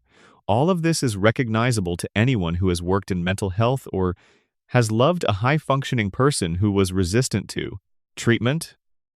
The particular combination of intelligence, pride, and genuine philosophical belief that emotions are less important than outcomes is a common profile in people who resist seeking help for substance use disorders, and Rick represents the outer edge of it. The nonlinear recovery is accurate. The show does not give Rick a clean arc. He does not attend enough sessions with Dr. Wong and emerge transformed. He gets better in some ways and stays the same in others. He takes 2 steps forward and 1.5 steps back. He has genuine moments of growth that do not resolve anything completely. He arrives at season 9 after years of development, still coming home drunk enough to wet himself. This is not a failure of the show's characterization. This is accurate. Recovery from alcohol use disorder, when it happens, is rarely a straight line. Relapse rates are high. People who are genuinely engaged in getting better often have significant setbacks. The person who was in therapy last month and making progress is still capable of a bad week, or a bad month, or a prolonged return to old patterns. The show refuses to let Rick's intelligence or his emotional development or his genuine love for his family override this reality. What the show simplifies, understandably and necessarily, is the specifics of treatment. Rick's contact with professional help is limited primarily to Dr. Wong, and while Dr. Wong is an excellent character and an incisive one, the show is not a treatment manual. It is not suggesting that a few sessions with a perceptive therapist are sufficient to address long-term alcohol use disorder. It is showing you a piece of the picture, the part where a person is finally in a room with someone who can see them clearly and say something true without pretending that the room is the whole answer. What it does especially well, and what is worth naming explicitly, is the way it honors the complexity. Rick is not reduced to his addiction. He is not only his drinking, he is also the portal gun, the adventures, the terrible, brilliant love he has for his family, the grief he carries, the person who was a young man in C-137 who said no to the infinite universe because he had something worth staying for. The drinking is real, and it matters, and it has shaped everything, and it has hurt everyone in his orbit. And he is also, simultaneously, all of those other things. Both are true. Both have always been true. That combination, the real damage of the addiction sitting alongside the real complexity of the person who has it, is what makes Rick Sanchez worth spending time with, and what makes the show's treatment of his drinking one of the more honest portrayals of substance use disorder that popular culture has ever put forward, wherever it happens to arrive at. Section 18. The Hours Before Dawn. What Rick's nights actually look like. There is a time that shows up in the lives of people who drink heavily that most stories about addiction skip over or address only briefly. The late hours. The hours between the last evening drink and whenever sleep finally comes, or whenever the bottle runs out and the decision has to be made about opening another. The hours when the family is asleep and the house is quiet, and the thing that has been managed all day with the noise and the activity and the performance is no longer manageable because the audience is gone and there is nothing left to perform for. Rick Sanchez spends a lot of time in those hours. The show gives us glimpses of this. The garage at night, the workbench lit from beneath, the flask within reach, and the project half-assembled, and the portable dimensions, and the alien projects, and the ongoing experiments that give those dark hours an orientation toward productivity, rather than the simple truth of sitting alone with the night. Rick does not stop moving in those hours. He cannot. When he stops moving, the thing he is moving away from moves closer, and Rick has never been comfortable with closeness. What do those hours actually contain inside the noise of a television show that cannot always be quiet enough to let them breathe? Let us try to describe them. There is the drink itself. The particular relationship between an addict and alcohol at that hour, when the social context of drinking has fallen away and it is just the person and the substance and the need that the substance briefly addresses, is different from drinking earlier in the day. The evening drink has a different character than the after midnight drink. The after midnight drink is not about pleasure, if it ever was. It is maintenance. It is the management of a physical state, the specific discomfort of the body that has adapted to alcohol and registers its absence as distress that long-term alcoholism produces. It is also, at a level below the physical, the management of a cognitive state. The thoughts that come at that hour without something to soften them are not manageable without something to soften them. This is what the years of drinking have produced. A mind that can only be quiet with help. There is, in those hours, the memory. Rick C-137 spent decades with an AI designed to remind him of Diane. He built into his own environment a mechanism for being hurt, which tells you something important about what he wanted from those hours. Not relief. Not peace. He wanted to feel the thing he felt. Not because feeling it was comfortable, but because the alternative, the numbness of not feeling it, the distance from Diane that absolute forgetting might have provided was somehow worse. The drunk in the garage and the AI voice of his dead wife is a portrait of grief that has no destination, of pain that is being kept alive deliberately because it is the only remaining connection to the person it is about. There is in those hours the work. Rick invents, he builds. He schemes and designs and calculates in the small hours in ways that are ostensibly functional but are also, in their own way, a version of the same avoidance that the drinking provides. The mind occupied with a technical problem is a mind temporarily not occupied with the thing underneath the technical problems. The flask goes up, and the calculation continues, and the flask comes down, and the next calculation begins, and the night passes in this rhythm, productive on the surface, and held together underneath by the particular desperate industry of a person who cannot afford to stop. There is sometimes, in those hours, the silence. The moments when the project pauses and the drink is done, and Rick is just there in the garage with nothing moving and nothing requiring calculation, and the night pressing in from all sides. In those moments, for the briefest periods before the next drink or the next calculation fills the space back in, you can sometimes catch, in the way the show holds the shot just slightly longer than comedy requires, something true about what is living at the center of all of this. Not a man who has everything under control, not the genius managing his exceptional mind with chemical assistance, just a person who is tired and who has been running for a very long time and who in those brief uncovered moments looks exactly like what he is, a man who misses his wife. These are the hours that do not appear on the poster. These are the hours the flask is actually for. And they are the hours, if you are watching this at 3 in the morning somewhere with the lights low and the world quiet, that you might understand the best. Closing. What stays? There is a version of this story that ends with Rick putting down the flask. With a moment of decision, clear-eyed and final, in which he looks at what the drinking has cost him and what it continues to cost the people around him, and he makes a different choice. It would be satisfying. It would give the arc the shape that narrative convention reaches for. It would let us leave Rick in a better place than we found him. Rick and Morty does not give us this. And the refusal to give us this is, I think, one of the show's most genuinely honest gestures. Not because recovery is impossible, or because Rick is beyond help, or because the flask is his destiny, and that is where the story ends, but because the story is not over. Because Rick Sanchez, as of the most recent episodes in 2026, is still going. Still drinking and still grieving and still inventing and still, in his imperfect and frequently failing way, trying to be the grandfather and the father and the person that the people who love him deserve.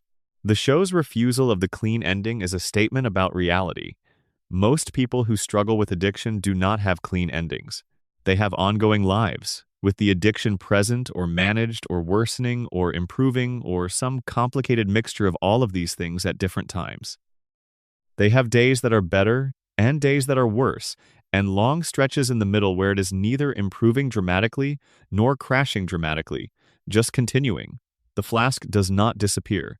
It is smaller sometimes, it is fuller sometimes. It sits in the pocket either way. What stays, in the show's version of Rick's life, alongside the drinking, is the love. It is imperfect and poorly expressed and surrounded by bad behavior and regularly obscured by the performance of not needing anyone. But it is there. It has always been there. It is there in the way he keeps coming back to the same house, in the way he cannot fully let go of Morty even when Morty makes it difficult, in the way he built a home, however chaotic and dangerous, a home in the Smith family after years of having no home at all, in the way the AI Diane he built was designed to keep him feeling the loss, because a man who has truly given up on love does not build machines to remind him of it. Rick Sanchez is the smartest man in any room he enters, in any dimension he visits, in any civilization he disrupts or saves or passes through. He is also a man who is in great pain. He has been saying so, in a language he hoped nobody would fully hear, since the first season. He says it in a catchphrase, he says it in a flask, he says it in the garage at 3 in the morning when the family is asleep, and the night has nowhere else to be. And the AI voice of his wife echoes through an empty house in a dimension he left behind decades ago. Please help me. He is still there, still going, still carrying it. And that, in a way that is both devastating and somehow sustaining, is enough to keep watching. Thank you for spending this time here. If this found you in a quiet hour, in some corner of the world where the night is long and you needed something to settle into, I hope it helped. Drop a comment wherever you are and what time it is. And if you haven't subscribed yet, now would be a good time. Take care of yourselves out there. Good night. Section 918. The things that do not get put down. We have spent a long time talking about the flask. Let us spend a moment with the things that Rick keeps picking back up even when he puts the flask down. There is a version of Rick, glimpsed in the later seasons in the moments after Dr. Wong in the quieter patches of Season 7 after the revenge quest has ended, in small scenes where he is with his family in a way that is different from performance who is trying. Not trying dramatically, not making grand gestures toward recovery or healing, but trying in the small ways that actually constitute trying for a person like Rick. Showing up to therapy. Not dismissing Morty as a tool for once. Saying something to Beth that is adjacent to vulnerability before the defenses rebuild. These are not nothing. They are significant against the baseline of a man who spent his first season running from every form of human contact that might require genuine presence. But when he puts some things down, other things come up. This is one of the things about recovery, or about any attempt at change in a life that has been organized around avoidance for a long time, that is not widely enough understood. The flask is a management tool. If you remove the management tool without replacing it with something else, something that can do the same job of providing relief from what the tool was managing, the underlying thing does not go away. It finds another exit. Rick, without the flask in these partial recovery moments, tends to find other outlets for the same energy. More reckless adventuring, sharper cruelty toward the people around him, longer hours in the garage with projects that are themselves a form of the same disappearing act. The Season 9 episode that focuses on his drinking is explicit about this. Rick has done work. He has been in therapy. He has moved through the grief of Diane and Rick Prime in ways that the earlier seasons would not have allowed. And yet the flask is not smaller. It connects to an infinite supply. He has, in fact, engineered a more efficient delivery system for the addiction at exactly the moment in his development when you might expect some reduction. This is not the show failing to track its own character's growth. This is the show tracking it accurately. The growth in emotional availability and in his relationship with Morty has not translated directly into a reduction in drinking. The two tracks are moving simultaneously but independently. This is worth naming because it is accurate and because one of the most common misunderstandings about addiction, one that causes considerable pain for the people who love addicts, is the belief that if you fix enough of the underlying stuff, the drinking will stop on its own. That if the person processes their grief, or becomes more emotionally available, or stops being so isolated, or reconnects with their family in meaningful ways, the substance will lose its hold. Sometimes this is true. Often it is not, or not quickly, or not to the degree that the people who love the addict hoped. The addiction has its own roots that are not always the same as the roots of the emotional problems. The body has adapted. The neurochemistry has changed. The habit is years deep. The emotional work is necessary. It is not always sufficient. Rick has done the emotional work, incompletely but genuinely. The drinking continues. Both things are true. And the show, which could have used his growth as a reason to soft-pedal the addiction, refuses to make that substitution. It holds both truths at the same time. He is better than he was, and the flask is still bottomless. Section 20. The voice behind the voice. Before we reach the end, there is one more layer worth attending to. The voice. Rick Sanchez, from 2013 through the end of Season 7, was voiced by Justin Roiland. From Season 8 onward, after Roiland's departure from the show, the character has been voiced by Ian Cardoni. Both performances have their own qualities and their own relationship to the drinking and the grief. But it is Roiland's original voice, that specific combination of breathless energy and underlying sadness, the rambling that never quite conceals the ache underneath it, the laugh that sounds like it is covering something that set the template for how Rick's addiction sounds. Roiland, speaking in various interviews over the years, described inhabiting Rick as something that required genuine emotional investment. He has talked about the way certain Rick scenes, particularly the quieter ones, required him to go somewhere real. The garage scene in Autoerotic Assimilation, which is almost wordless, and which Roiland performed with the body language of someone who has given up performing that required something. The therapy scene in Pickle Rick, where Rick's voice loses its usual velocity and becomes something heavier and more uncertain that required something. You cannot do those scenes at arm's length. The voice is, in this sense, a piece of the argument for why Rick's addiction resonates so deeply. It is not written to be funny. When it is funny, the comedy comes from the character's situation, not from the drinking itself. The drinking is performed as something real, as a physical state that affects speech and coordination and thought, not as a cartoon exaggeration for comic effect. The slurring, when it appears, is the slurring of a person who is actually impaired. The particular way Rick's voice cracks in certain late-night scenes has the quality of someone who is very tired of holding themselves together. Ian Cardoni has maintained this. In the seasons since Roiland's departure, the performance is different in texture. Cardoni's Rick has slightly different grain to the voice, but the core emotional notes are consistent. The voice still goes somewhere quiet in the right moments. It still has the quality, in those moments, of someone saying more than the words account for. This matters for understanding what the show has built around Rick's drinking, because performance is not separable from writing. The best script in the world requires a performance that honors it, and both Roiland and Cardoni have understood, however intuitively or consciously, that Rick's addiction is the source of his most interesting emotional moments. The big energy, the manic genius, the contemptuous dismissal, the world-saving capability, those are easy to perform for an actor who has found the character. The quiet moments are harder. The moments when the performance stops and something true shows through. Those moments are where Rick Sanchez lives, really. Not in the explosions and the portals and the impossible inventions, though those are a genuine pleasure to watch. In the garage at 3 in the morning. In the car after therapy. In the catch in the throat when someone gets too close to the thing that is always there and always painful and always being managed in the only way he knows how to manage it. That is the voice behind the voice. That is the thing in the flask, expressed in a different form. Section 21. Why it matters that we talk about this. There is a question that sometimes comes up when you spend extended time analyzing a fictional character's addiction, and it is worth addressing directly. Why does it matter?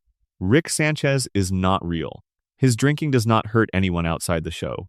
His recovery or non-recovery will not benefit or harm any actual family. Why spend this much time on it? The answer is about mirrors. Stories do their best work when they reflect something real back to you in a form that is slightly transformed. The transformation is what makes it bearable to look at. If you want to say something true about a high-functioning alcoholic's relationship with their family, you can say it in a straightforward documentary way, and some people will connect with it and some people will not, because the straightforward way is sometimes too close to the thing itself. Or you can build a dimension-hopping genius with a silver flask and a dead wife and a portal gun and a family that keeps showing up despite everything, and you can put the same truth inside that. And something about the transformed distance allows people to see it who might not have been able to see it directly. Rick Sanchez has given a lot of people a way to think about something they already knew, but had not yet been able to fully articulate. Some of those people are children of alcoholics who recognized the family dynamic in the Smith household before they had language for what they recognized. Some of them are people who have spent time in Dr. Wong's kind of office and heard the thing about intelligence being used to justify sickness and felt something shift in their chest. Some of them are people who drink themselves, who watched the Pickle Rick episode and felt uncomfortably seen.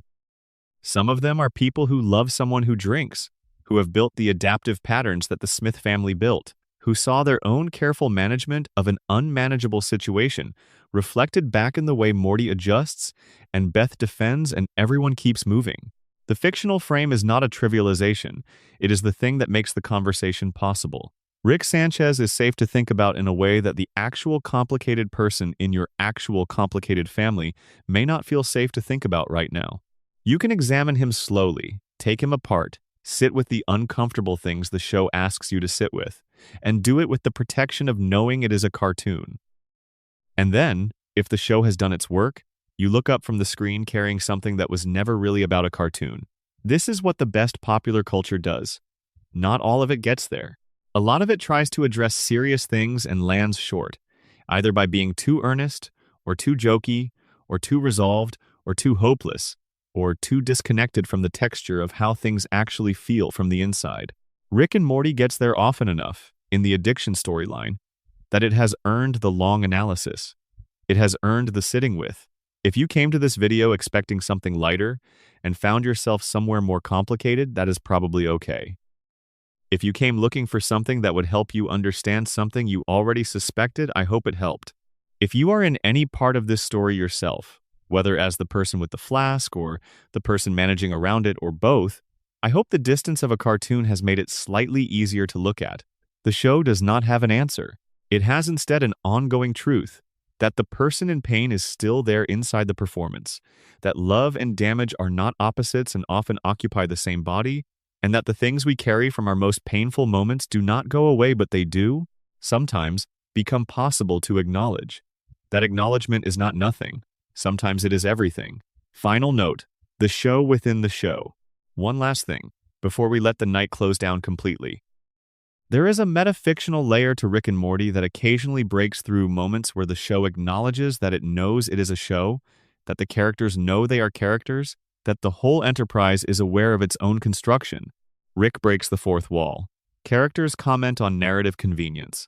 The show has an unusual relationship with the idea of being a story. What this sometimes means, for the addiction storyline, is that there are moments where Rick seems to know that his role in the story requires him to maintain certain patterns.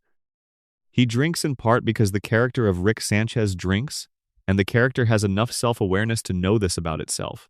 He cannot change too much, too fast, too cleanly, because the show needs him to remain the character. This is a strange kind of trap that only exists in fiction, the addict who is also aware of being the addict character, who cannot get better because getting better would change what kind of story this is. But even this layer, strange as it is, points towards something true. There are people who remain in certain patterns in part because the patterns are how they understand themselves.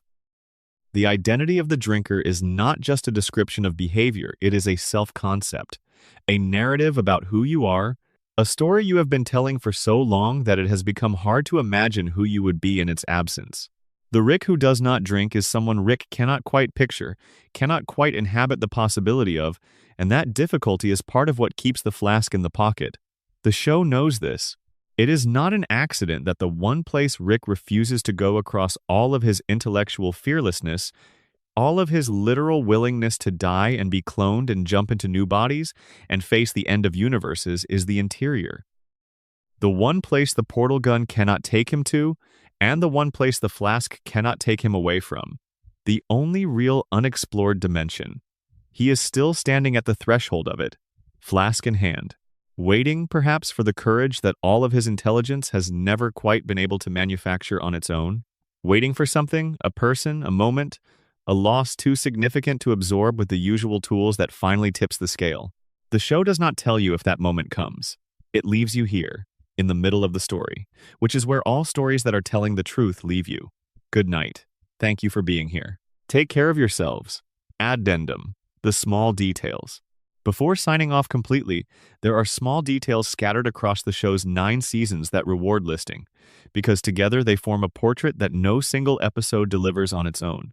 These are the quiet confirmations that the writers are always holding the addiction in mind, even in episodes where it is not the foreground subject, Rick's speech pattern. The show describes it, in its own internal documentation, as being shaped by his drug and alcohol addiction. The belching, the false starts, the sentences that trail off and restart, the particular rhythm of someone whose verbal processing is permanently slightly impaired by long-term substance use. This is not affectation. It is baked into the character at the level of his voice. Every time Rick speaks, you are hearing the addiction in the speech, the flask refill. Across seasons, attentive viewers have noticed that Rick's flask is never empty for long, and that the show rarely draws explicit attention to the moments of refilling. It simply always has something in it. Until Season 9 revealed the infinite supply portal, this was just ambient confirmation of a habit. The portal reveal retroactively reframes all of those filled flasks across 9 seasons. He always had an endless supply, engineered specifically to ensure he never had to face the emptiness. The morning after moments. Scattered throughout the show's run are brief scenes of Rick at the start of a day, before the episode's adventure begins, that carry the specific texture of someone managing a hangover, not stated, not dramatized, just present in the slightly off quality of certain morning scenes, the way he reaches for something before engaging with the family, the particular energy of a man who is getting going rather than already going, the silence after jokes. Rick is funny. He is brilliantly, genuinely funny, and the show is right to lean into this. But in the seasons since the character has been deepened, there is often a beat after the biggest jokes, a half-second where the camera holds on Rick's face and the expression is not quite what the joke would call for. Something that is not humor, living just under the surface of the performance of humor. That beat is the addiction too. That is the maintenance of the show that the comedy puts on over the thing that is always there. The garage. Through all seasons, in all circumstances, the garage is Rick's space. It is where he goes when the family is too much. It is where he works. It is where the adventures originate and often return to. It is also, as we know from the garage scene in Season 2, where the night goes when there is nowhere else for it to go. The garage is the addiction's home, the lab and the workshop and the invention space, and the place where Rick is most himself. All of it shares a room with the place where he is most alone, with whatever cannot be managed anywhere else. These small details are not accidents. They are the show maintaining, in the margins and the background, the presence of something that is always present in Rick's life, even when the episode is about something else entirely. The addiction does not clock out between the episodes that focus on it. It is always in the pocket, it is always running. That continuity, the understanding that character is not episodic but continuous, that who Rick is between the episodes is the same person who appears in them, is what separates the show's treatment of Rick's alcoholism from a lesser version of the same story. It is not a recurring theme that comes up when the writers decide to address it. It is the permanent condition that everything else happens against. The flask goes up, the flask comes down, the multiverse keeps turning, Rick Sanchez keeps going. And so, from wherever you are in the world and whatever hour it happens to be, a final thought on watching Rick Sanchez. Something happens over 9 seasons of watching Rick Sanchez that is difficult to articulate but worth trying. You stop seeing the drinking as a detail of the character, and you start seeing the character as someone who drinks. The distinction is subtle, but it is the whole difference.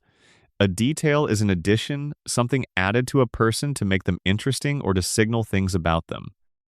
A person who drinks is someone whose entire configuration has been shaped by a relationship with a substance. The way they move through rooms, the way they handle intimacy, the way they manage the hours between midnight and morning, the way they talk about the people they love and the things they have lost. All of it has been reorganized over years and decades around the central fact of the addiction. Rick Sanchez, in the most honest reading the show offers, is the second kind. He is not a genius who also drinks. He is a person brilliant, broken, funny, grieving, capable of extraordinary love and extraordinary damage, who has been drinking since the night he became who he is, and who has built everything since around the shape of that ongoing fact. The show asks you, eventually, to hold this without judgment. Not without clarity, it is clear-eyed about the damage, the generational pain, the cost to the family, the waste of a person capable of so much more than the flask allows. But without the reduction of the person to the problem, Rick Sanchez is not his drinking any more than he is only his genius. He is the whole, impossible, ongoing mess of himself. The flask and the portal gun. The catchphrase that means, "I am in great pain, please help me." The garage at 3 in the morning and the family through the door. The decades of running and the slow, imperfect, incomplete turn towards something that might be staying. He is still out there, season after season, still going. The smartest man in the room with the smallest thing in his pocket, carrying more than the flask has ever been able to carry for him, and carrying it anyway. That is the whole of it. Sleep well wherever you are. This script is intended for ASMR narration. Pacing should be slow.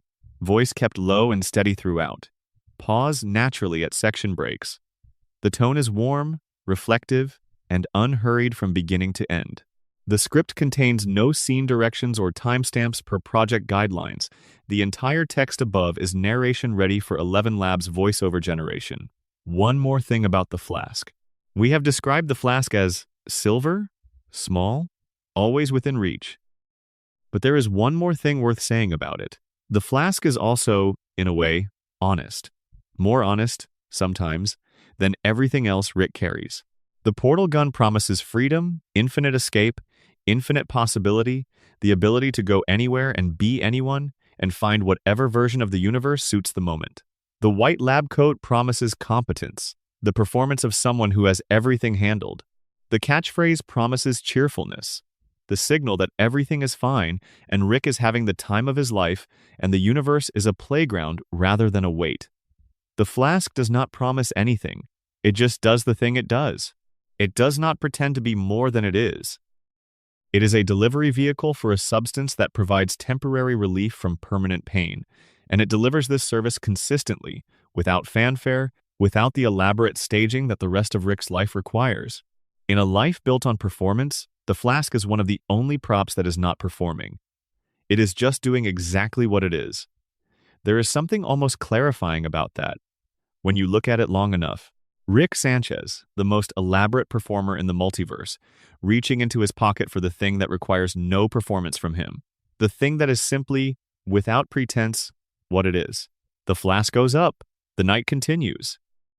Somewhere in a garage in the suburbs of who knows what dimension, the smartest man alive sits with his pain and his invention and his ongoing life and keeps going, as do we all.